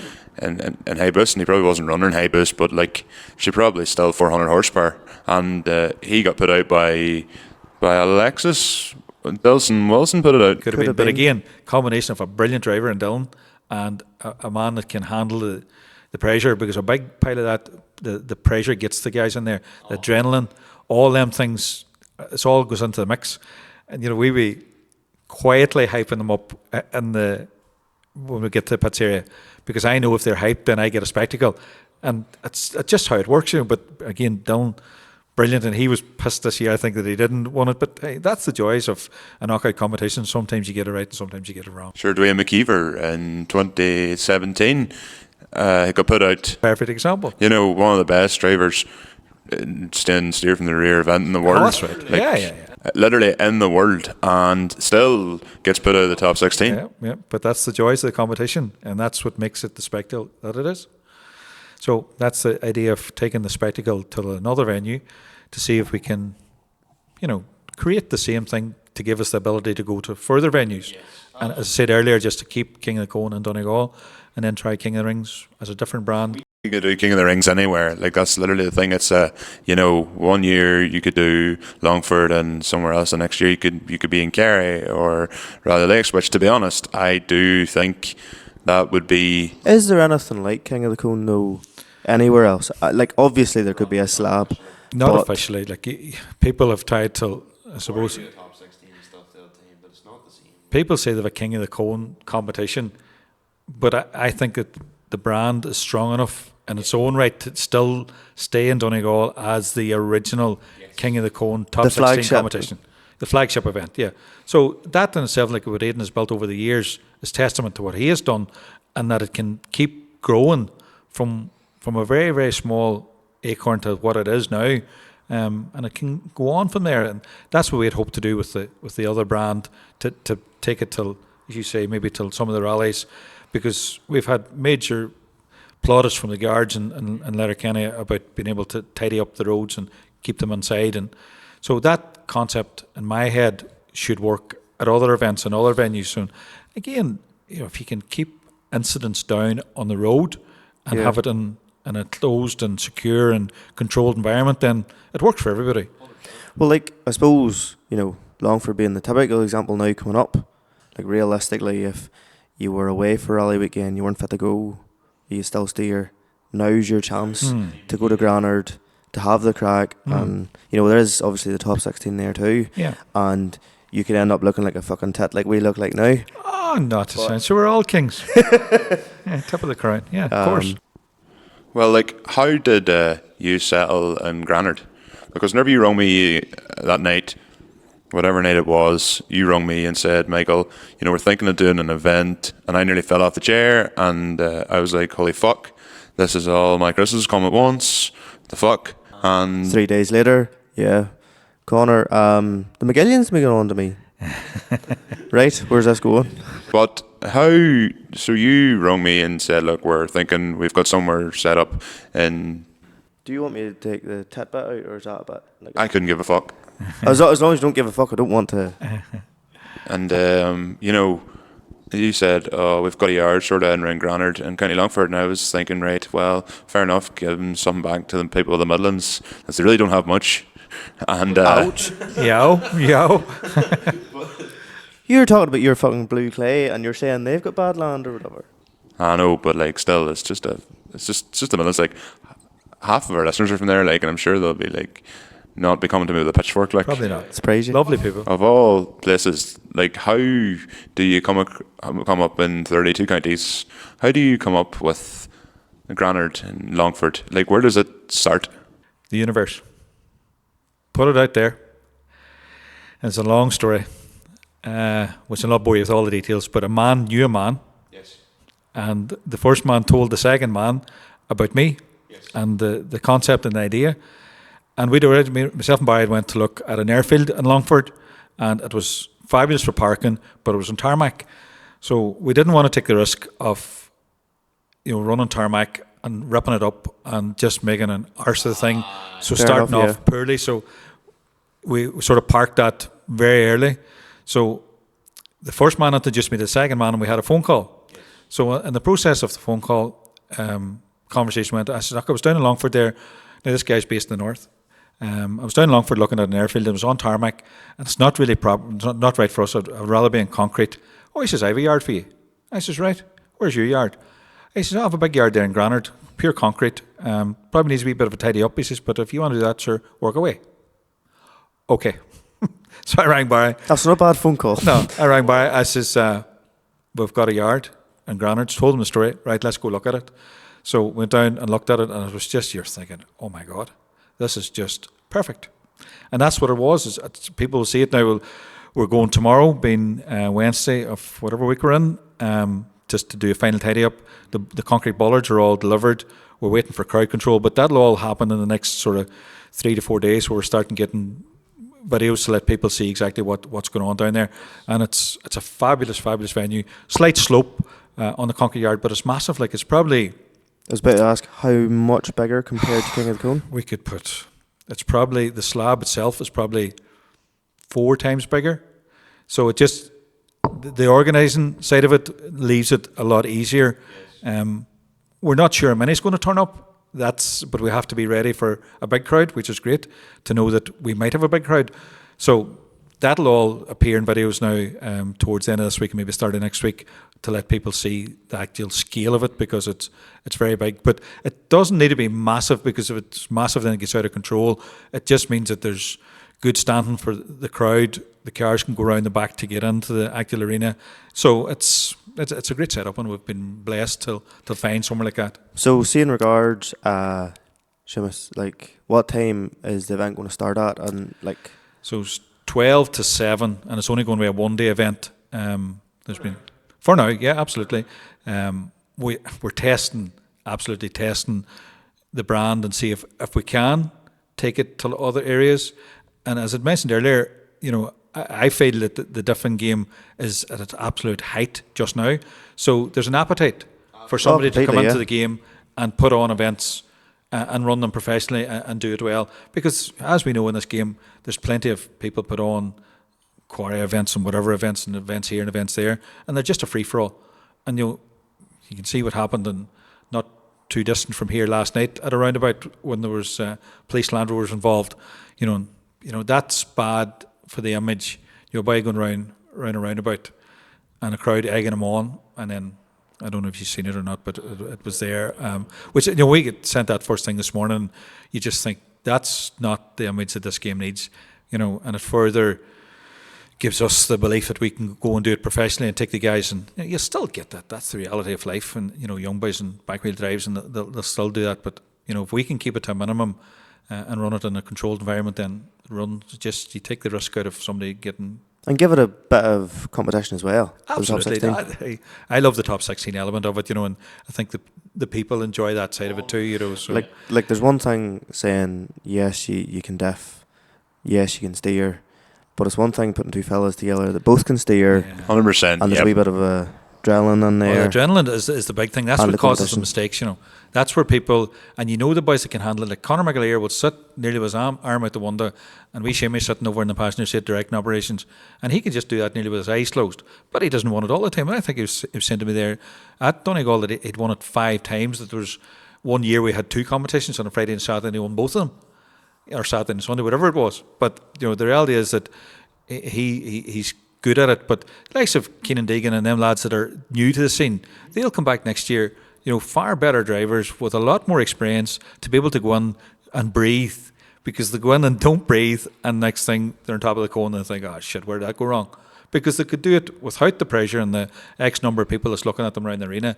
But as I say, they'll come back next year and be better drivers and be looking forward to getting into the top 16. Well, I suppose like anything, more seat time, is in regards to the layout of what you're thinking of in Granard, for anybody listening, is it a very similar setup to King of the Cone? Probably will be. We just have to try. The thing with getting everything to Granard, it's not cheap, and you might think, it's in the middle of Ireland, but we're going to Granard tomorrow, so we'll be trying to source something similar. To answer your question directly, it'll be something similar, and again, obviously, top 16 competition will be exactly the same. Well, personally, I know I've done enough of the jokes, but I do think having events somewhere further down the country, like the Midlands, is perfect, and I think. Obviously we're all Nordies and we kind of joke about running jokes about the Nordies, but King of the Cone's very Nordy event and all that too, but this is also the event where we can kind of go, right, well, we're King of the Rings, we're taking this anywhere, and the likes of Longford, if you didn't get to Donegal and you sat and went on about how, I could have been in that top 16, and geez, them boys were, they weren't that much good and all this here, but it's a wild drive to Donegal and all this here. Put your money where your mouth is and come and see us in Longford, and then, there's Galway, Mayo, they're all not too far away. For us, it's very, very for me to get to Longford, it's 2.5 hours. It's not ridiculous. Letterkenny can be done in an hour and a half, so it's it's not ridiculous. It's a good enough journey. For providing you on the road you take, it's not too bad to get there. But takes any of the thing out too, where some people might go to Donegal and think, oh, he was in the top 16 last year. Yeah, he's in it again this year. If you go to a different event, different people. Fuck knows who's going to be in the top 16. That's very true. But the thing with the top 16, it's never done on the name. It's done on the ability. And if the guys or girls show the ability over the Friday, sort of half day Saturday, they'll be in the top 16. And the guys are brilliant at doing their job, because they know that I want the best to make the best spectacle of the top 16. And it's just what you'd say, Conor. If somebody wants to then now come to try their hand at it in Longford, brilliant yard, probably a bit more room, but it'll be interesting to see who turns up, and the judges will be again trying to pick the best, and it'll be a mixture of male and female, because we're not doing a queen. That may as it develops over the years, we probably could have a top 16 or a top 8 or whatever, and the girls, but we're going to throw the whole lot together and see what comes out of it, and at the end of the day, the best driver will win on the Sunday. So if you're a girl and you want to dabble at it, Absolutely. you can be as good as the man. Absolutely. You want that? Yeah. You absolutely want that. There's some of them girls are absolutely brilliant. Like there's no when they get in and stick the clutch down, doesn't make a difference. Like they keep a toe into the headlight and they're One grand, of like. my biggest things, just whenever you had talk about the girls, one of my biggest like kind of moments from Donegal last year, or 2024, where I looked at it and thought no giving up, fair play, was Dara O'Brien. I watched her sledge. Them concrete blocks are unforgiving, and I watched her sledge that car into the back end. I don't know what her take on it was. To me, it looked like she was watching the fella. There's a fella on a BM not going well, and I think she was kind of watching for him to see where he was going. Smiling/laughing type of thing, aye. Yeah, instead of, didn't want to put it like that, but instead of watching where she was going, and I seen it, and if that was me, I'd been crying and would have went away home. Character, She came in the next day, and She is the car was kind of fixed. Character. She'll not, and I hope she doesn't mind me telling the story about Dara. When I met Dara first at Eglinton down at the Durfton, her mum brought her in, and she got her Lexus, but she couldn't go from where I'm sitting to where you're sitting. She didn't know how to drive forward. So we said, look, tell you what, Dara, go down the back, and somebody will show you how to let the clutch out, and you'll get moving forward. From that experience there, to be able to sit in the top 16 and should have won it, and the female side of it, for a wee bit of an experience, but that's the reality. She'll come back next year. As I talked about Keenan Deegan and all them other lads, she'll come back next year because she's a phenomenal driver and came from, this is only, I'd say, she'll probably correct me on this, but I'd say 3 years ago, she learned how to move the car from A to B, to be able to go in then, and she got to that, she came out of that back car park at Eglinton onto the main slab, and she would have spun out at every corner and spun out at every corner till she got her head around what she had to do, and she kept at it and kept at it and kept at it till she would have went in there and been able to sit with the best of them and the best of the men around Eglinton. And that's, you need to know what you're at in there. So to be able to make it to the final, and that wee bit of inexperience, but fair play to the other girl that won it, she kept going over the line. And that was just the difference. It literally was that. It was just, she came out, Dara came out a bit too wide, and that was... She didn't run out. If she had just kept the car moving forward, she didn't. She had her beat all ends up, but again, experience, all them things worked. So that's what makes it the spectacle it is. I was gutted for, but as it turned out, that's just the way it finished up. Look, it is what it is, but it just gives her another chance to come back next year. I come back again next year, and everybody fitting well, and nobody's died. It's redeem yourself in Longford. Yeah, exactly. Come to Longford, exactly.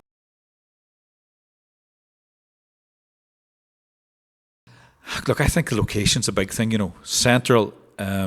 We're trying to give a wee bit back to the community. There's a company there called Lewis and Agrania that look after, second-hand uniforms and trying to give a bit back to the community. So we're trying to work with the local mart for them to, they want to rent us the venue, but we'll come to some sort of a deal for the parking side of it.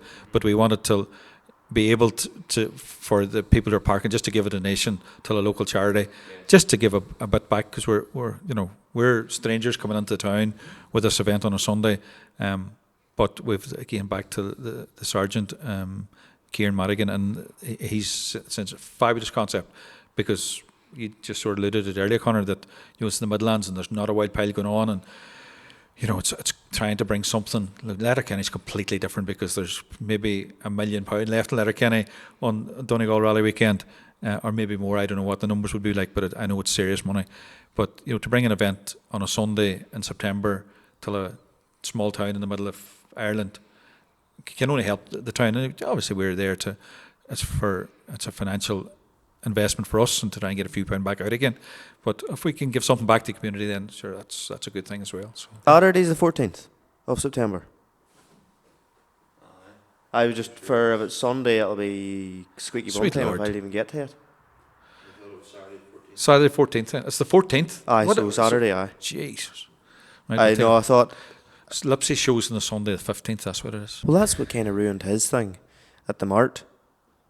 The deafening, the bit of going on, sort of don't get me wrong, going to a car show, as you said in the phone on time, a car show to be put at King of the Cone. You're not fucking going to King of the Cone to look at a car show. You're going there to look at the deafening. Yeah, exactly. because we tried that element too, to do the show and shine. Waste of time.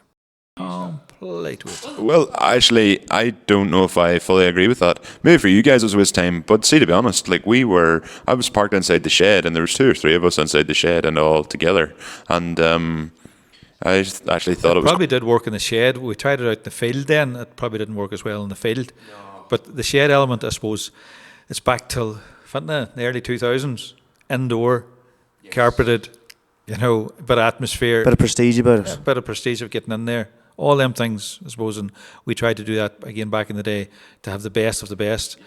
And you had an odd man come that had thought his car was the best of the best, but we had a wee place for them people too. It was outside in the corner, and we didn't want to insult any man with his saxo and a big kit on it that wasn't either. Must have been through at it, but that's another story for another. Well, that's the thing, and that's standard in the car scene. They'll always get people who think because they've done it and they've done this and they've done what they've done, they think it's better than everybody else. Of course. Sometimes hard to say no. Yeah, say no. Although I suppose I wouldn't mind finding a bit more history about even the likes of some of these older events, like the likes of Low and Live there. I never got to it. The first year ever doing shows was 2013. Okay. And You never got a car show before that? See, Car Culture Live 2013. The first time I was ever at a car show was in Fintna. Brother actually and my cousin who used to teach you. Yes. 3 of us went to it. I might have been 10 or 11 at the time, maybe 05, 06, something like that. Well, that was the time, yeah, that's the time. And it was the year that the fella came over and he was fit to change the wheel while the car was diffing. That's Terry Grant. Hold on. What? So we had like a wee purpose built, nearly looked like a hot rod. Yeah, that's Terry Grant. And he basically did a display where he was fit to change the wheel in the car, so there looked like either the car had an air jack or something under it. And no. It was the balance. He was able to, I think with memory, each wheel had an independent lock. So he could lock a wheel. So it was just, same as Aidan, the slagging was done last night online when Aidan talked about putting the full throttle back together again. And somebody put up length of 4x2 to ask, does anybody know what this is? And of course, the people in the know knew what it was. So basically what Aidan would have done, a lump of 4x2, and he'd have got out the window with a cowboy hat on him, whipping the back end of the car, the back quarter panel with a whip, while Darren Keeney was steering from the inside. But all Darren had to do was keep the lock on because it was jammed to the throttle, and Aidan was sitting out on the windowsill of the car and it going round. So Terry's thing was similar. I think that he could independently lock a wheel, so just keep going round and round, and then he would just go out onto the running board of the wee hot rod thing and screw the wheel off, jump off and run round and screw back on again. But he was ultimate showman. Yes. But the boys built their show on what Terry Grant was doing, and because we put there was a lot of thought went into that of trying to not just make it a free for all, to do the things that they were good at, to make it a spectacle. Again, back to putting on a show for the people who are prepared to pay the money to come in and see it, and that went down a storm every time. And like Terry Grant was a big name to bring to the small equestrian venture in the centre of Northern Ireland. And I remember doing the poster, because back in the day it was about the posters, and we would have been out. I remember being in Cookstown and Marfelt and Portlanone and every place there was a chip shop for a month before it, because there was no such thing as social. Bebo was probably the level of social media was out at the time, and I remember on the Sunday night you never knew how good your event was until the likes of John 44. You went to the forums. Sorry, I'm trying to think of the name. So you went to the forums then. As soon as people are out, you're on the forums to see who's posted, what have they posted, how good has it been. And thank God over the years we get very, very little negative reviews. And that always helped for the next event and the next event, the next event. Because you were only as good as your last event. And if you're getting good reviews on the Sunday night on John 44 or whatever else was out there at the time, then you knew you'd done okay. What was the last year of Low and Live? Now you've asked me a question, put me on the spot. Because I remember seeing 2013, and I've seen a few people that I showed with later on that year, and there have been pictures of that event. I think it was like May time, but because I was at uni and that was my exams, I would keep missing it. So I wasn't able to go. But then after that, it might have been on the year after, but I can't remember. There was a gap of a few years, and then we went back again and done it again. I would need to go back to the wonderful Bible of Google to work that out, because I can't remember where I was yesterday. It's just an age thing, so Google tells me when I do. Look, I wouldn't even know what I was doing yesterday. I trying to remember like what we have to do for our news section, and I don't even remember like. Fucking. I don't even know what episode we're on. Well, YouTube's great. You just type in Low and Live or King of the Cone or whatever, and up it pops you. And that's the great thing with social media now. You know, we can get to a reach the likes of your pod, and you know, I don't have to go to Longford and put out posters. I don't have to go to Portland and think, is there any point putting out a poster in Portland for an event in Longford? Probably not. So let's throw it out to the internet. And we're lucky in the relationship that we've built, again, through King of the Cone. I keep referring back to King of the Cone because this is where all the ideas come from, the likes of yourselves. And we've got Falvey, which is a big help. And then we're working with Lucky Days and there, Blade Performance, a great young fella. Who else? We got Dirty Duffin is there, King of the Road, I think I did mention them.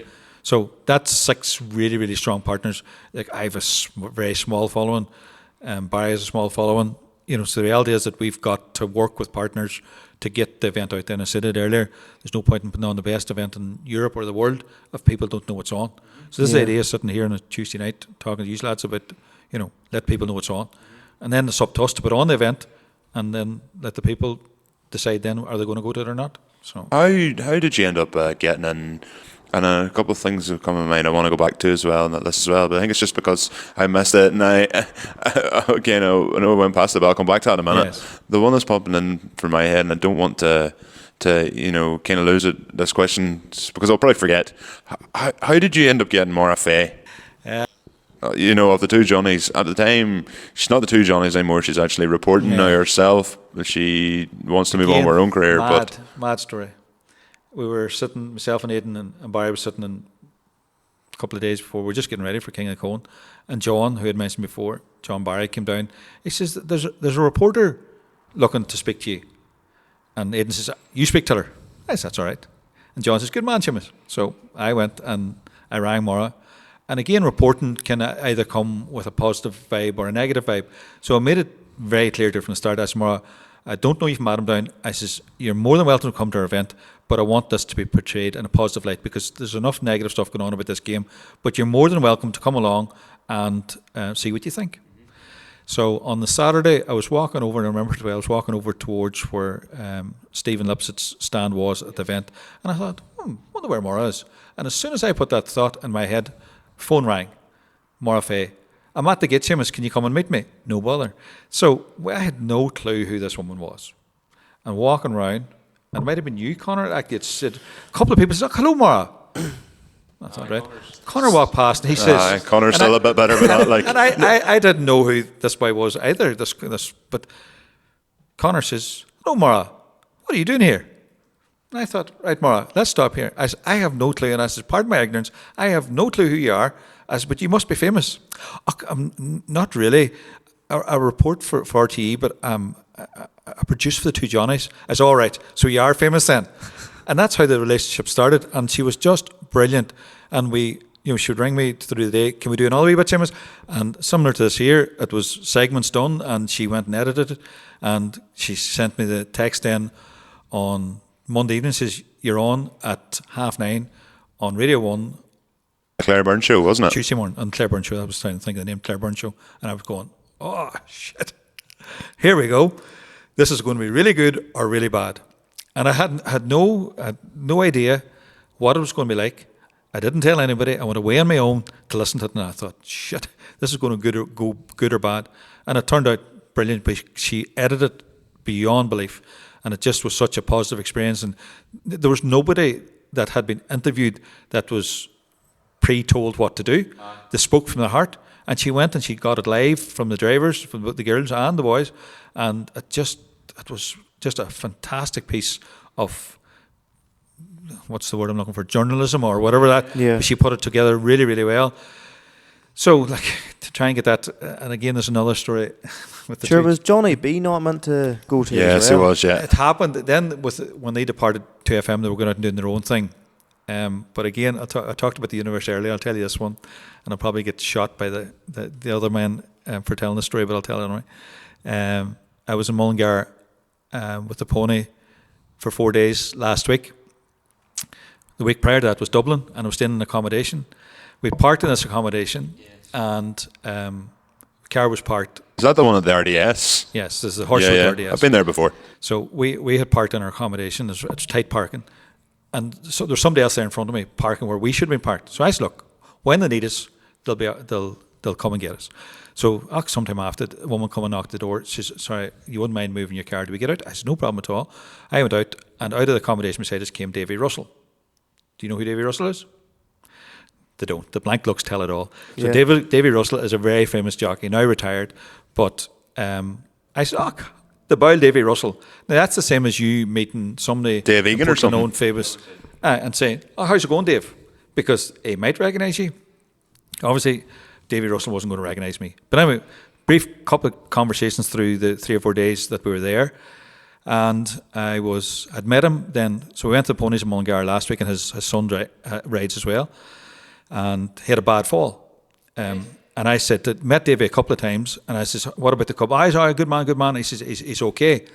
So I was coming walking up back towards the stables on Sunday evening, and Davy was just was going in front of me, and he said to a young fella, he says, I'll see you at the Two Johnnies in Limerick next week. And of course my ears pricked up, and I thought, right, good man, Davy. I says, what, have you any connection to Two Johnnies? I said, what about the cub, by the way? I said, the cub's all right. I says, you probably don't recognise me, but I was in accommodation beside you in Dublin last week.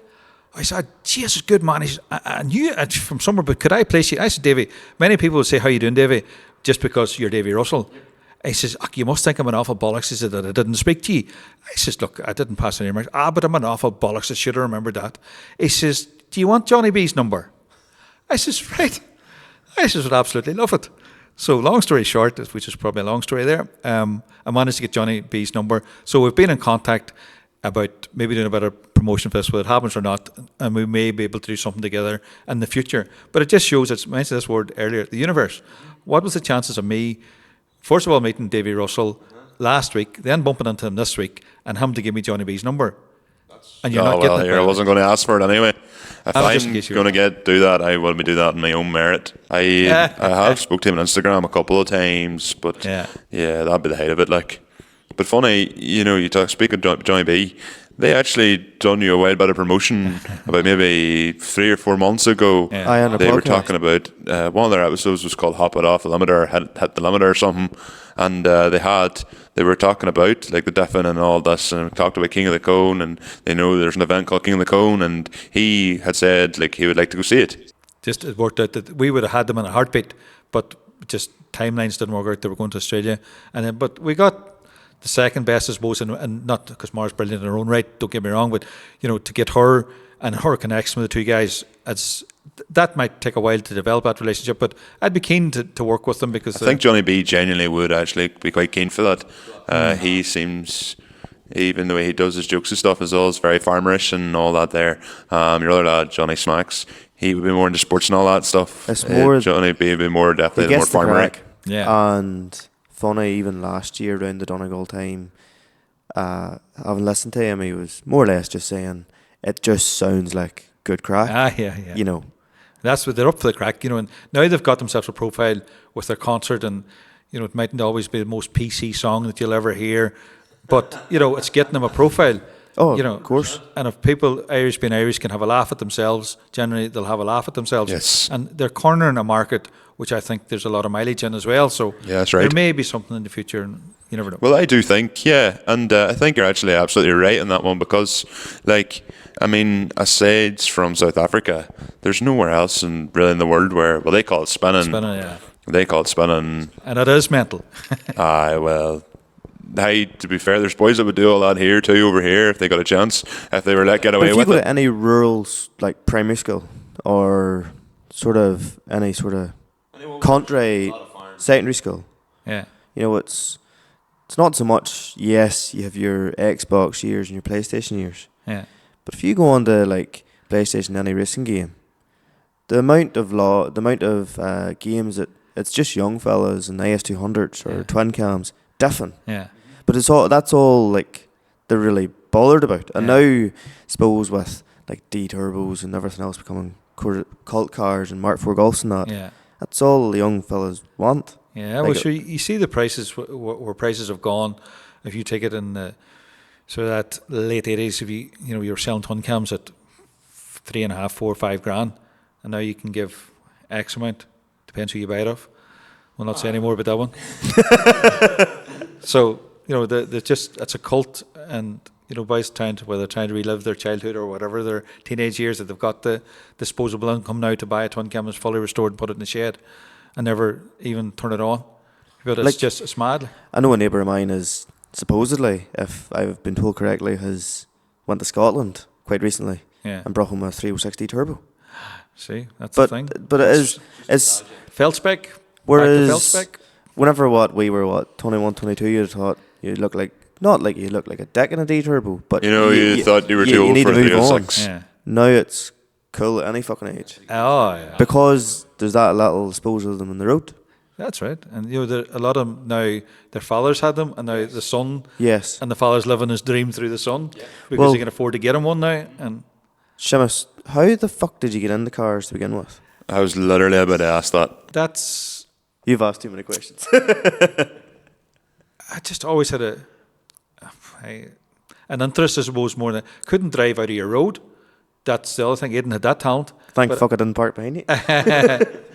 But I just have I don't know, it's a mad one, I suppose, mad question. And I've just always had an interest in rallying and motorsport, and then through connections and work, I used to be a rep for a company called Tetrasol, and there'll still be a well-mentioned name in the car paint game. Tetrasol Thinners, isn't it? So I used to be a rep for them back in the early 90s, and that sort of fueled the passion, because then I was got into the paint game because of the paint system, and then I went self-employed and I got that agency for the flip paint and a range of other paint products from a company called Cambridge Coatings. And then I've never asked myself that question. It's just always been a thing.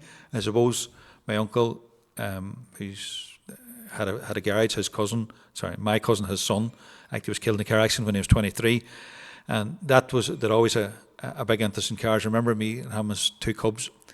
He had his test, and he was a jockey, and we were going to Down Royal, and we went in the garage, and because there was a trader's policy, what he's taken to the racing today, boys, and it was a Toyota Celica. So two boys, and I was 9 months older, so he had his test as well. So we probably were 19 and 18, and we were hightailing it up the road, and it was a sliding back sunroof, and I thought, right, so I'll stick my head up through the tilting or the slide back sunroof. It near took me straight out over the back. We're probably doing about 95 heading for Oma.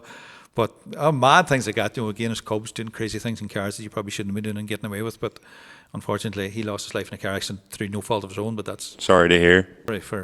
For another day. But hey, all them connections, I suppose, over the years, and then got into the show organising side of it. And were you just three petrol heads, basically? Just being a petrol head, I suppose, is right. And still to this day, I still enjoy my cars, and it's a nice car. It's always going to be a nice car. It doesn't matter what year it is, And did you ever, whenever you talk about, doing the flat paint and all that, did you ever own anything?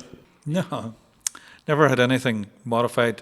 What? Again. Seriously? Never, ever. Were you just a man that was in the right place at the right time? I would have to say, back to what I talk about the universe, I've been very, very lucky over the years with opportunities that have afforded themselves to me. And again, some people get an opportunity and they let it pass by. I've had opportunities and I just grab it. Sometimes it works, sometimes it doesn't. Is it luck though, or is it hard work? I would have to say 30 years in sales, I've never worked a day in my life, and I get up every day and enjoy what I do because it's not work. There's people who get up and they go to work because they have to go to work because they have to go to work. Yeah. But well, I've been lucky enough over the years. Now I work 7 days a week, but still not work because I enjoy what we do in this game, and it's always a challenge to try and run an event to the best of your abilities. And a couple of other different things going on, and a few horses, and it just means that it's a 7 day week. But I love what I do, and it's not hard work. And when you don't have to get up to go to work, so.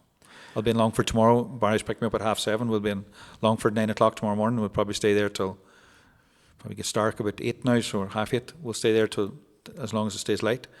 But people say that's mental. But sure, it's not if you enjoy it. Like, sure, it's not hard work. Like. Well, was Barry and Aidan both as big into it at the beginning? Well, obviously, you said yourself, Sheamus, that you were over in Birmingham, and Yeah. you know, but whenever you came back and you said, I could do that, Yeah. was Barry and Aidan totally on board, or was it more so yourself? Well, back in that original days, it probably was me. I was the older one. You know, Aidan, there's 18 years between me and him. I'm the oldest and he's the youngest. He had the driving talent, and that was his thing, of being able to go out and show his talents through Full Throttle. And then went on done other shows in other venues. I have a sort of an organising head on my shoulders. As I said earlier, sometimes you get it right, sometimes you get it wrong. But, you know, I've always been of the opinion that if it's been done once and done all right, it can be done again. So I've never really been that revolutionary to be able to do something bright and brand new.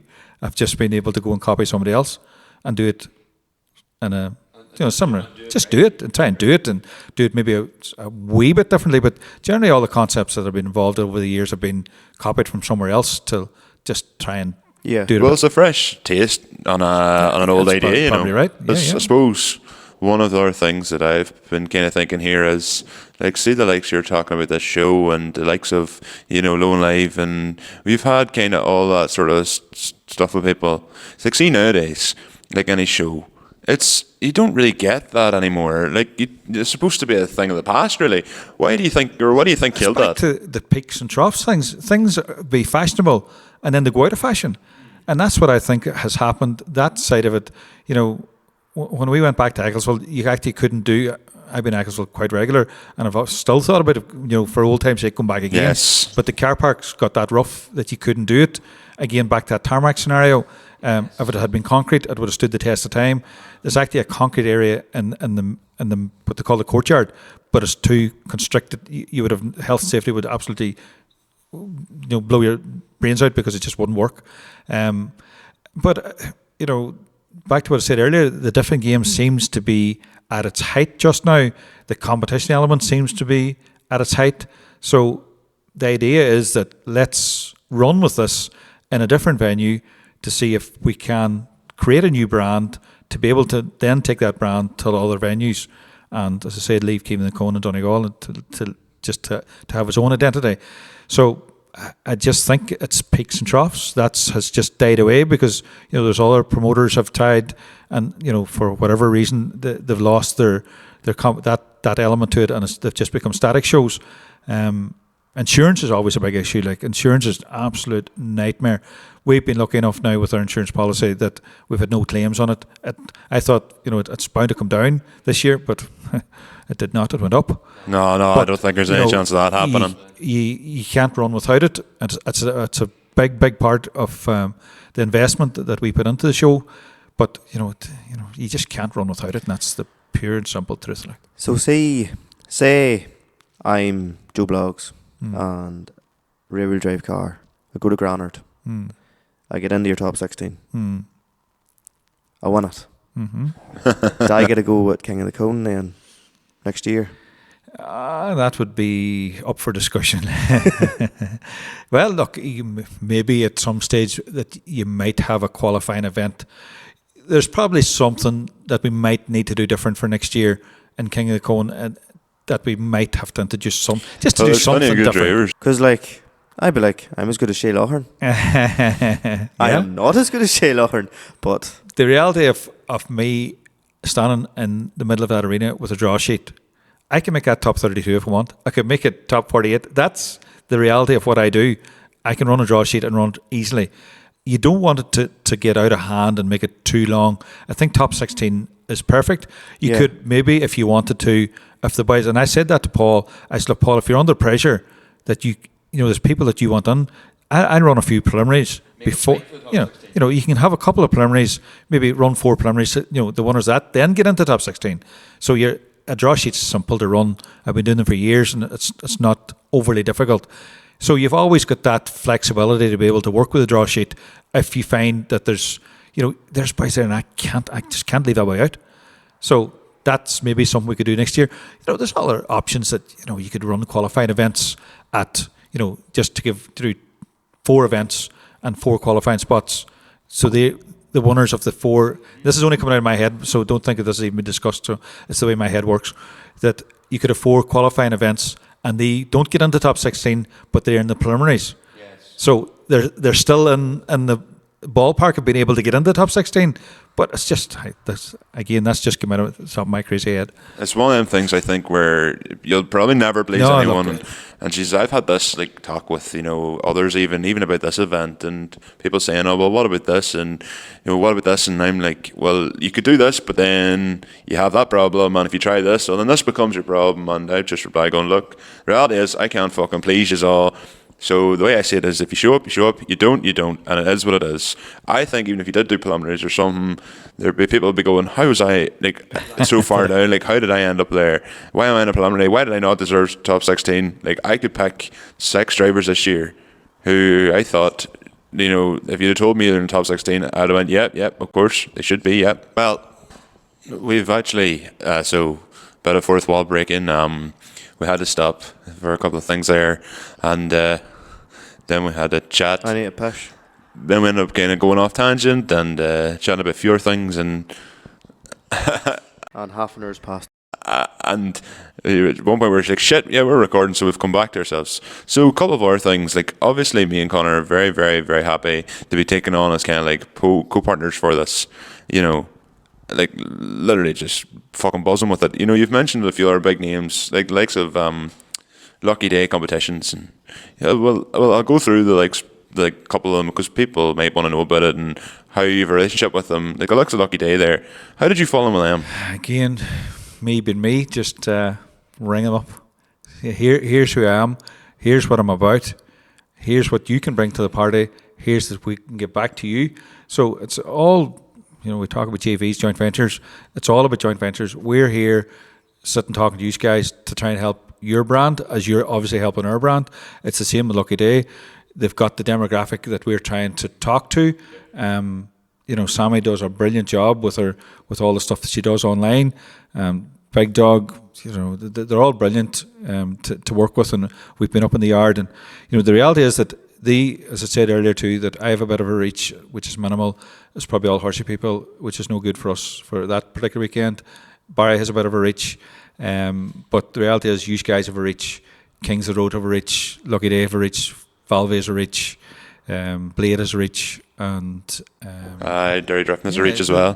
Darren's brilliant at what he does, and he's got a typical example of somebody who believes in what they can do. From a very small base away in the northwest, he's now got himself where he is the man, and he's doing all that drone work and all the stuff with the drifting, and he loves it. He's passionate about it, but he's like us all. He works to fund his passion. So delighted to have so many crucial names that are involved in the game. They've got a massive reach. Because back then, this is probably my 3rd time seeing it. I can be on the best event in Ireland or Europe or the world, but if people don't know it's on, it ain't worth the paper it's written on. So keen to work with partners and to try and build the brand and take it elsewhere. So the sky's the limit. That's the reality. What would you say then to anybody else? We would get. I know we're kind of some level down the likes of yourselves or never be showing yourself. Lucky Day and all that, but we would have people coming to us and asking us. How did we get started and all that? How did we move on? Would you have any you're one of the first people we've had on the podcast, say from John McLean, from a perspective of who's kind of made something out of an event. You've run events that have become... what advice would you give to someone in terms of self-belief if they were willing, not necessarily different, but anything, what would be what advice, you've been through it, you've done different car shows to the likes of what we're going into now in Longford and everything in between. What would you be telling someone? Believe, just have that belief. If you don't have the belief in yourself, then there's no starting point. You've got to believe that you either have the ability in yourself or the ability to build the people around you that's going to help you. We're blessed with the people that we've got involved with over the years, whether that be partners like yourselves, the staff that we've got, that has all been built from a very small base. But the reality is that we have lots of people that we're involved with that have got a whole variety of skills. And if the one bit of advice is surround yourself with people who you want to work with and people you can trust, because we have people there that we can trust with our absolute lives, because we know we tell them to go and do a job, they're going to go and do it, and it'll be done to the absolute best. I try and teach my daughter about people. Some people will be good to you, some people will be bad to you. The reality is that if you can surround yourself with good people, you'll do okay. But it goes back to the original. You've got to have the belief. And, we all try things and we get some things right, we get some things wrong. But you've got to keep fighting on and keep pushing through. And, I certainly haven't got everything right. And, you try every day to do something better than you've done the day before. So, look, it's I suppose, a difficult enough question to ask. And the game of self-employment isn't easy, but you've got to, if that's what you want to do. There's some people are made for self-employment, other people are made from working 8 to 5 and going home and putting their feet up on West Coronation Street and doing all them other things. But if that's what you want to do, that's what you want to do. But if you want to do the other thing of self-employment, it is hard work, don't get me wrong, but we enjoy the rewards that we get because it's not always financial. I enjoy seeing, visualising an event and seeing it come together. And then, on the Sunday evening, now you'd be dog tired, but the reality is you thought, you know what, I think I've got it right. And that's the adrenaline that I take out of it. I have just a very distinct memory from King of the Cone just past, walking from the gate with a microphone and the clipboard with me, looking up at that bank and thinking, holy shit. And you could just find the hairs, not that I have much hair, but whatever bit of hair I had was rising up in the back of my neck. I took one big deep breath and I just walked.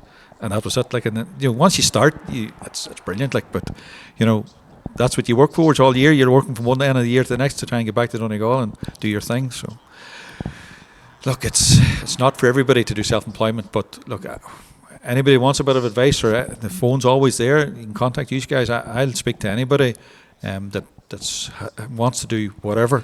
Because back to the good people and the bad people, try and stay away from the bad people and surround yourself with good people, and then it should be okay.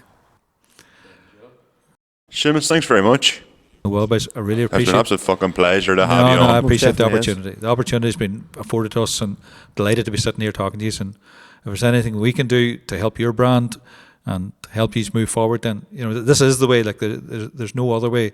The old days of going around the posters are long gone. So it's about social media and everybody helping each other to move to the next level. And it's great to be here, and you have a fantastic setup.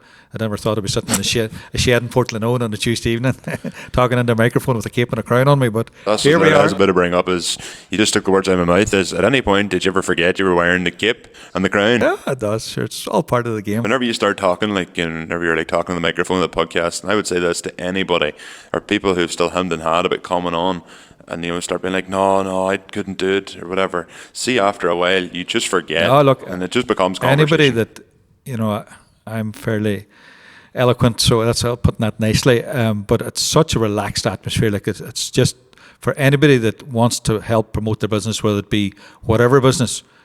Come on, meet the guys here, and they'll make you feel at ease. And it's simple, like it's anything car related. We could talk about it all night long. That's the problem. Like we could sit here till 3 o'clock in the morning talking about cars. We could, easily. It's just simple because the passion's there. It's not for everybody, but anybody's got a passion for cars, this is a spot to be. Well, hopefully anybody listening will be thinking that. So, Sheamus, again, thank you so much. And if there's one thing, guys, get yourselves to Granard on Saturday the 14th of September. And maybe you, well, I don't know, I feel like a dick in this, but maybe you could look Conor. good. This will be what the winner will be crowned King of the Rings. They'll have a cape and a crown. So it'll be a proud badge to wear for next year. Well, Michael's transitioned again, and now you see us again. Bit closer this time. Yeah. Just as Michael's about to break the fourth wall. How to move the camera. And then they had to turn the wee TV around.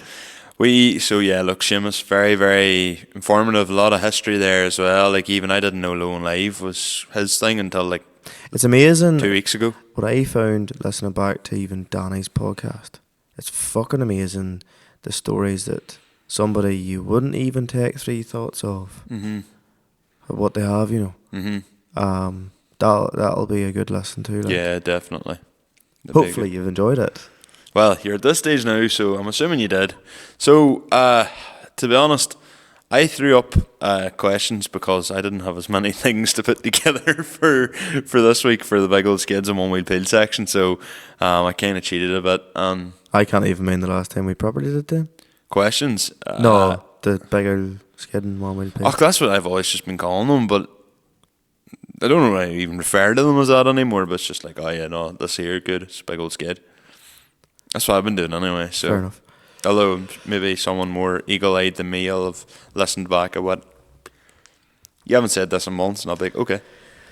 Fair enough. I don't know if I have. So anyway, questions. Shall we jump onto it? Yes. So Philip Morrow said he sent it through a messenger. So I'll just do the two of the questions. Okay. To begin with. So, Philip's first question is merch. Is there any chance of a baseball cap or hat? You fucking buy enough of it. We buy a drift car. Good man. We haven't got a hat or anything lined up yet. We've got coming up to Christmas. We'd like to do a beanie. Some say if you. Some say if you rub Michael's belly, fucking God knows what happens. Well, that's true. But genies don't come out. I wouldn't. I see. Don't know why that came in my head just to say. I don't wear baseball caps or anything. So, but I mean, it's just not me. Whenever you're trying to protect where your hair no longer is, which is my case, I wear hats now. I know. That's why I was saying earlier. Like I once wore a baseball cap in this podcast, and I'll not be doing it again. Not because of the brand that was on it. It's just not for you. Yeah. Yeah, it's not for you. That's what I was trying to say earlier was when I was taking a picture of, or getting pictures taken of like the new merch. I was wearing a beanie at like August, wearing a beanie because I didn't want anyone to see the ball, because the phone, whatever way the phone light takes, you just see the ball patch, and I was like, nope, not having it. Never say never with the baseball caps and hats. Probably definitely more like hats. maybe more like a beanie style hat. Beanie style hat coming up to Christmas. And Philip's other question was, it randomly came to his mind, in the PS2 days of GTA, what was your favourite mission? And your least favourite mission? He said, because San Andreas had the curse of the mission with the ARC planes. This is going to be an unpopular opinion. I only had GTA Vice City. And I never completed a mission because I just went and started shooting people and stuff. I went onto the Google and the Bible of Google. Oh, showed me cheat codes. Yes. And I got like super cheats, fucking cheat CC and all the amount of weapons. So it got to a stage where I had remembered off by heart how to get a certain weapon pack, and I went to a certain mansion that for some reason, didn't matter how many times you blew up the police cars and that, you only ever got 4 stars. And for some reason they couldn't shoot you. Or they didn't know how to come in around the hotel or the particular building, so just used to fucking shoot and kill people there. So yeah, I never actually did any missions. Did you do any missions? This is going to sound really bad. Fairly sheltered childhood. Oh, you never... Fuck off, you never GTA? Not until GTA 5. Wow. I got a chance to play Vice City once when I was like 10. Don't get me wrong, I've spent more time watching like San Andreas and Vice City and all those like on like reels. So I know all the characters and all that, like I know who everybody is, but it's the only one I know very little about is GTA 4. Funny, I looked down, I seen a photo and it was sort of like the release schedule of Rockstar Games, and GTA 4 was out like 4 to 5 years before GTA 5. Yeah, it came out in like 2007. No. Was it 2007? Yeah, GTA. It was like the start of the PS4 era, wasn't it? Or something? Maybe GT... No, that would have been start No, PS3. it's PS3 era.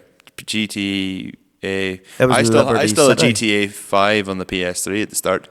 I've bought GTA 5 for the PS... I played, GTA 5 on an Xbox 360, PS3, and it was a mad deal whenever the PS4 came out. You had first-person view, and then I bought it for the... Well, no, I didn't buy it for the PS5. I got like the PlayStation Plus download of it, and then they took it off it, so I just deleted it. Do you know what? Like, I kind of feel sometimes like I missed out, but like I said, like I remember being places and like other people's houses and getting a chance to play GTA. But again, it was like they're running about like shooting people, or when you're like 13, 14, you're like, oh, let's go in the car and see if we can drive to this certain part and see if there's a certain person will come up to us, and then whenever they jump in the car with you, they take money off you, and then you run over them and get your money back. Like, yeah. I think everybody done that whenever they were in, like they got a sleepover or something, like everybody was doing that, like. They were dabbling. Yes. Dabbling. Yes, I was becoming a man. You couldn't see anything. It was because Some obviously it fucking was, pixelated blocks anyway, like Lara Croft. oh no, they were just two triangles pointing Point. out. Poke your eye, boy. You get the idea. I'll get a question. Conor McLaren, have you booked a band for the wedding? Conor, wrong Instagram profile, man. Also, please focus on your honeymoon in Japan and not worrying about my wedding. But yes, I actually have booked a band for the wedding. Oh, you have? I have. Can't mind the name. I'll let Becca worry about it. I've done a lot of stuff for the wedding, just not really that. Conor McGrath 512 has said, "Are you thinking about doing a cruise or a meet soon?" If I've been asked this once, I've been asked this 100 times. Are we, Michael? I would love to. I would love to do a Cars and Coffee tied in with a live podcast. The problem is there's not enough weekends of good, clear weather. I am busy every weekend in September. So that leaves us October. And by that stage, a lot of people will have put their cars away. You know, even people that like slide and stuff will still put their cars away. Maybe not, I don't know. I still would be game for even some of our friends who, you know, I would like them to come down and have their cars. They might have them away. But I was thinking about doing some on like a Sunday of maybe like a live podcast of having a few people down, and anybody who brings a car down, we do like kind of a bit of a thing in here with them in the shed, and just a bit of a maybe pass the microphone around or something like that there, and a bit of messing about and picking random people up and maybe playing stupid games. But there's a lot of work has to go in. Or we'll just answer that by saying, don't worry, whenever we do eventually, possibly, allegedly, organise something, you'll know about it. I would like to do something. It's just getting the time to get it organised. Like, I could easily throw something together and go, yeah, we'll have something. But if it's not organised, it'll be shit. It needs proper event planning Aye. to be good. And you want it to be good. And it's just a lot of time I don't have at the minute. My turn. Kevin Sheehan. Oz or American Harvest outfits? That's a good question.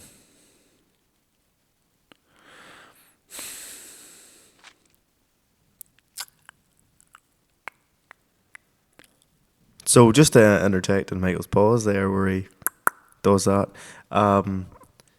So if I can understand right, it depends what sort of way you're going at it. Because obviously the two places are fucking humongous. You could have lorries drawn away from either one of them, or you could have big tractors doing like 70k. Personally, I prefer the tractors than the lorries. I prefer the tractors. Like it's cool to see like a 40-foot Smith quad axle trailer either behind a John Deere or a JCB, depending if you're going for Robinson Farms or Monk & Son. That's quite cool. I prefer more the buckrake style over the quad track with the blade. That being said, but Niall Mallon's currently out there in the States, and he's sending me over Snapchats most days of the shit he's at, and it looks fucking unbelievable. They're like the alfalfa and stuff like that. He'd be out in like big mergers and stuff like that. It's maybe not so much the harvest, that's more the silage and side of things. Well, they can't really grow grass as alfalfa. And corn and shit like that.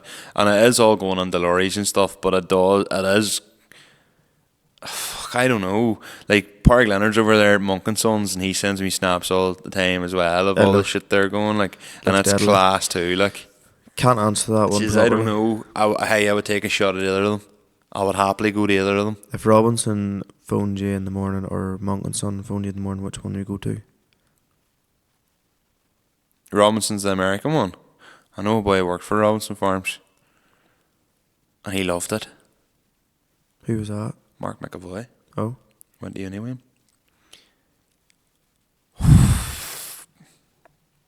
I think I would go to Monk and Sons just because I've already been in America and I've never been to Australia. It'd be something different to do. Yeah. But if I'd been to both America and Australia in the past, I think I would have chose Robinson's. Fair enough. It's a fucking good question, that. It is It's a a very really good good question. Staley Riley has said, any progress on the Sierra? Will it be at LZ Fest this year? Any plans on doing more to the Civic? So, any progress on the Sierra? If you've listened earlier, You'll know. but unless you want to elaborate, Michael. Nope. But it will be at LZ Fest. If it has to be at LZ Fest and I'm trailing it there and it's not even fully built up and I roll it off the trailer into a parking space, it'll be there. Any plans on doing more to the Civic? Probably finish her off next year. Don't know, but probably leave it the next year. You actually could run my body clubs if you want it. Sure, I'm changing wheels. Again? Well, I have the new wheels on it at the minute that nobody actually knows yet. For Longford and LZ never Fest. say never, but I would. To be honest, probably will just finish her at some point. See, as I've said earlier, I serviced her, and probably will just at some stage get her mapped. But I've Shan Ward Stag 2 coming up, and it is going to riddle my bank account. I have so many weddings next year. I'm fucked. Including yours. Design Crafts. Who made the engine table? James, I think you know the answer to that one. By the way, Design Crafts, sponsor of the podcast. James is the man for repurposing. He's actually started doing a few more things as well. He made a clock out of broken OZ alloy. So he would do like a lot of rallying. He services the rally cars and stuff. And there's nothing James doesn't do. Like, Jesus Christ, he's his finger in every fucking pie.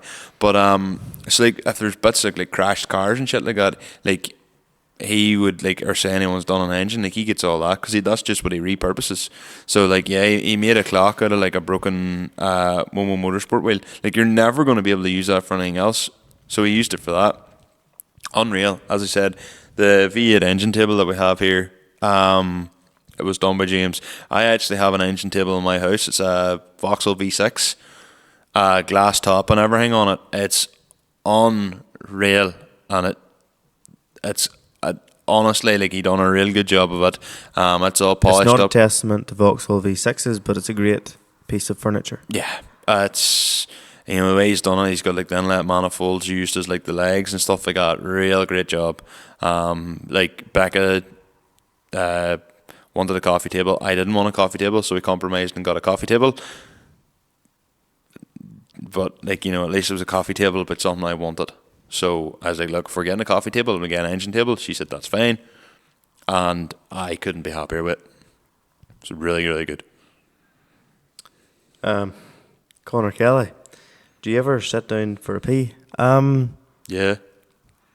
Sometimes you just need to fucking lie down, like.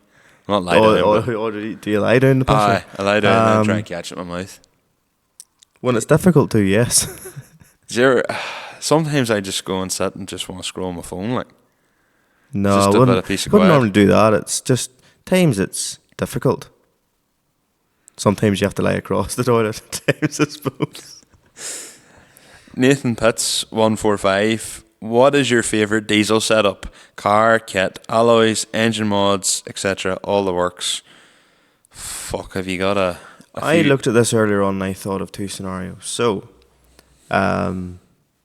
scenario now and scenario when I was, say, 20. When I was 20, Mark IV Golf, Alfords, lowered, mapped, 220 brake, loving life every day, either in blue or grey probably,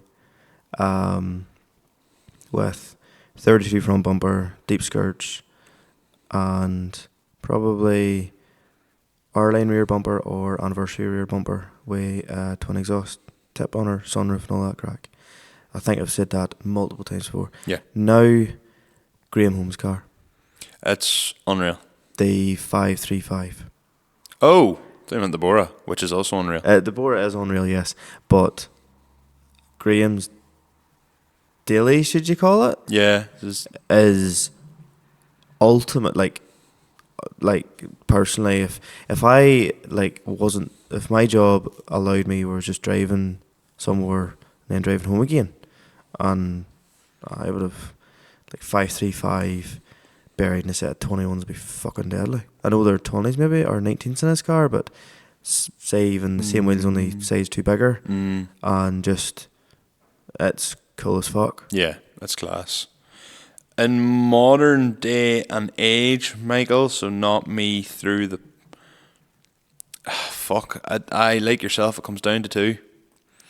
On one hand, it's a Bora with...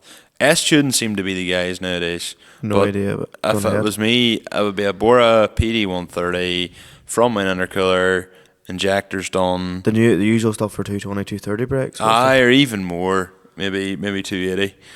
Like, we're not talking 400 horsepower one ring kind of setups, but 260, fire and 120% injectors from an intercooler, hybrid turbo, etc. Probably a 2260 or something like that there. Caricature kit. Hard to really look past Alfords, although Mondials are quite cool on them as well. Though, this is kind of shows. On a Bora? Yeah. This is kind of like a show of kind of a blast of the past was, because there's probably different styles now but I'm kind of stuck on that kind of like Alfords and all that kind of stuff. I always thought 18s looked adequate in the Mark IV. 19s No, well, nearly that bit too big. Cades Apollos, if it was a Toledo or OEM 115s. Well, they were a throwback with. Yeah. They were Vosen CV3 reps. Yeah, they were indeed. Cades Apollos, if it was a Toledo, I would say Cades Apollos. But Bora, I didn't think pulled off the Cades as well. They pulled off an Alford better. But to be honest, really, it would be a 330D mapped, intercooled, well, just a bigger front wing on her as well. Straight pipe, on set AC schnitzers, absolutely tiled. What? M Sport shape? kit, E46. Oh, right, yeah. E46. Wouldn't even necessarily need to be a coupe. Is it Kyle Moore has one? John know some now, E46 5 doors are cool as fuck. Yeah, it's class. And Facelift. Michael Donnelly's as well, his Facelift. black one, unreal. Facelift one's really nice. I can't mind, is it style 44s or style 92s or something he has in his? I can't mind what they are, but his is class as well. Michael Donnelly's. It's deadly. Michael Donnelly's is fucking really it's a real nice car. It's either going to be between a Bora or an E46. That's kind of where I feel we've went with this.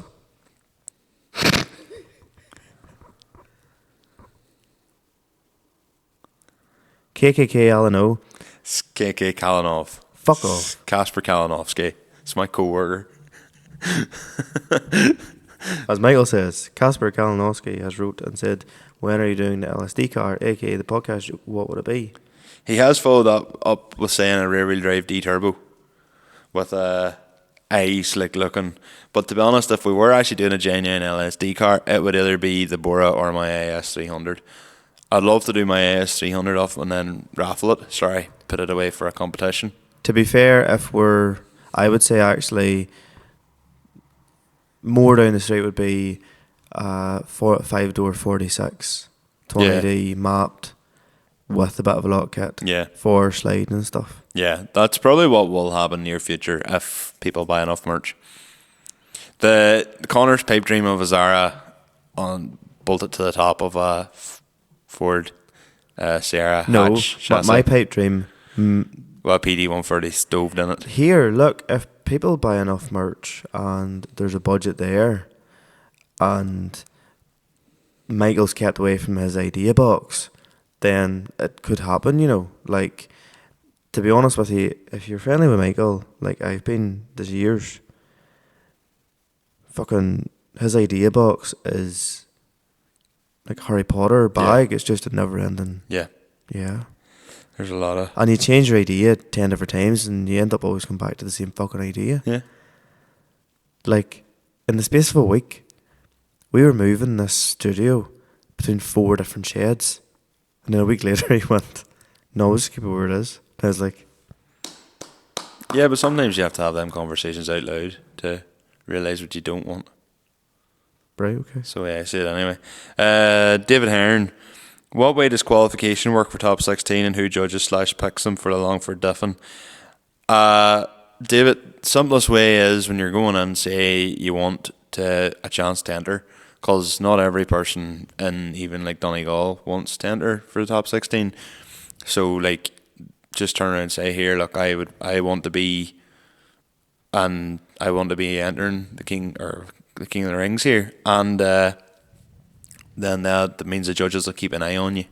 And basically, I'm not sure who the judges are yet for this, to be honest, but it'll be someone experienced, and they'll judge. It'll be marked on like fluidity and like just how well, very similar accuracy, to King of the Cone and that. Same as King of the Cone. Fluidity, accuracy, showmanship, etc. is what you'll be marked on. So, David, get the 320D into fuck.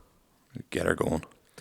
So Ryan Finnegan has said, a big fleet of 200 horse plus tractors, triaxle trailers, or smaller fleet 150 horse per tractor and 16-foot trailers for a season. 150 horse and 16-foot trailers. All day long. Round here, not even for around here. If it was fucking... It's hard to beat. Like, I was even thinking the other day, 40s are getting very hard to get, and so are 60s. 8360s, I mean. Mm-hmm. Fleet of 8360s in Red Rocks or something like that there was the... You know, like, basically 150 horse and 16-foot trailer is just manageable for everybody. Although,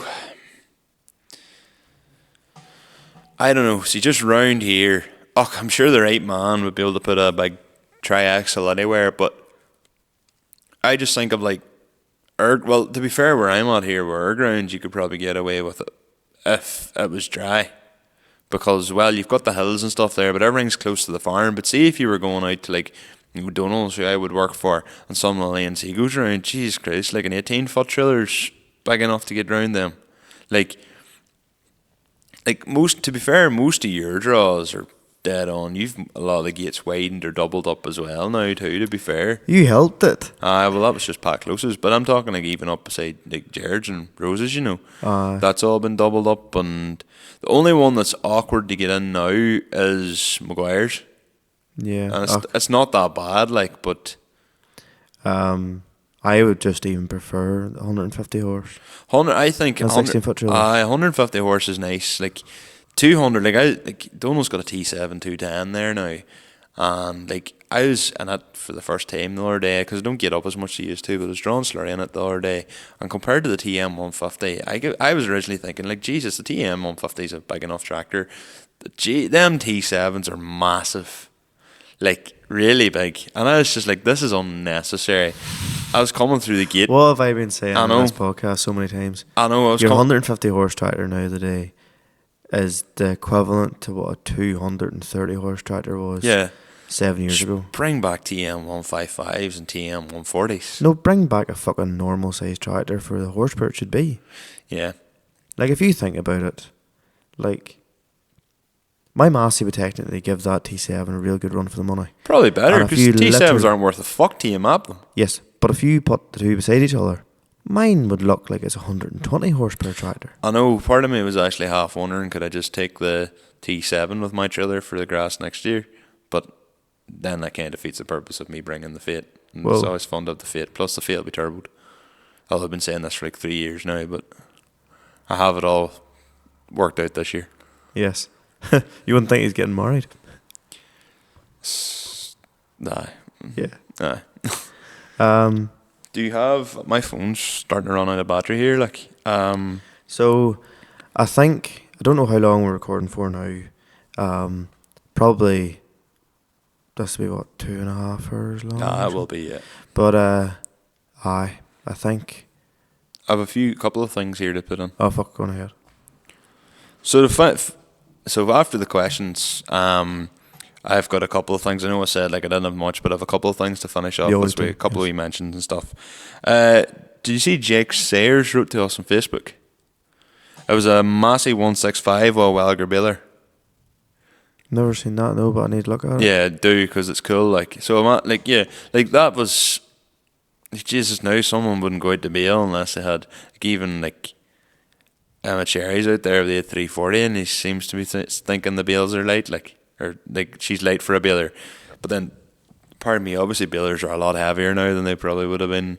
A wee baler, but a non-combination. Yoke would be grand. Aye. He's out with F5500 or maybe a V5500 or something like that there. Thomas Whitlow asked me to speak about his 780 Fate. Now, apparently there's no rust. Now, he did send me a few photos, and I do love 780s to the point where it's something I would definitely consider down the line. There's a real nice 780 sits in Ballyclare where I would sometimes lift parts, but I know he's looking big money for it, and I wouldn't want to pay that for one. Not that I need one anytime soon, but down the line, when the opportunity for another wee tractor comes up, say if the Fate has to finally go and get the tin worm sorted, I would need something to do in its place. A wee 780 or like a wee 8894 or something like that would be class, but Jesus, the price there going up as well. But yeah, he's apparently turbo in his 780. I asked him what he was doing. He says it's a Gard, so I'm going to assume it's probably off the likes of like a 7840 or not 7840, a 7740 or maybe a 7635 or something like that there. So fair play. Could send another video of the officially it was officially gassed. It was a Ferrari versus a Hayabusa Mini, and the Mini absolutely smoked it. Can't remember. I don't know why I didn't write down who didn't send it to me. Also, Owen Smith got a Fate tattoo, so it's like a heartbeat, and then it goes into like the shape of like 190, and then back to a heartbeat. It's quite cool actually. Fair enough. I was like, that's class. It's going to be on by the time, but Northern Cruise wrote to me and asked could I give a shout out to their meet. It's on the 31st of August in the Airtastic car park in Craigavon, but unfortunately this podcast will be the day after that, so hopefully they got a crowd. Oh, this is a good one. So Conor Walsh, listener of the podcast, put up a Snapchat story, and he didn't even tag me or anything in it, but he put up a Snapchat story of him and Peter Falvey at like some tractor run. He's wearing an LSD hoodie. Oh, and right. it's just like, yes, go on, Conor, good man. Deadly. So I've seen that. And then, oh, yes, I have down here, check screenshots of S14 sale ad for this is how I would advertise my Sierra. Wait to hear this. It's fucking hilarious. Are you looking for the biggest sinkhole of money you've ever purchased? Look no further. Here's a nice example of an S14A. Bought this, blew it up 6 days later, took 9 months to sort a new engine, had work done to it, then put it in, did 300 miles and now smokes in deceleration. Have absolutely no interest in it anymore, I'd rather bath with a toaster. Runs totally fine. Front bumper got flung to Narnia. The front bumper. The front bumper got flung to Narnia in a night of frustration, so no front bumper with it. Still tested the end of September, I think. Driftwork arms, front and rear end was redone same time as engine. Retro speed shop, hyper knuckles with brand new bearings, etc. No, I don't want your 2000 binner and 40 quid my way. Open to very near offers. Would be interested in road E36s and cash my way. Would rather dump my money into E36. This has to go. Isn't welcome. 2 post ramp at storage, so full inspection welcome. It's to the point. Wow. It's to the point. Very much so. And finally, Arden Quinn sent me a 205 Dimma. They Nice. are fucking class. So, good man, Arden. And that is me done. Dry. We're done for another week.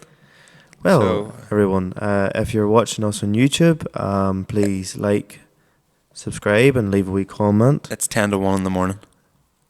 Yeah. Yep. It's actually 13 minutes to 1 in the morning. Oh, I'm okay. Fair enough.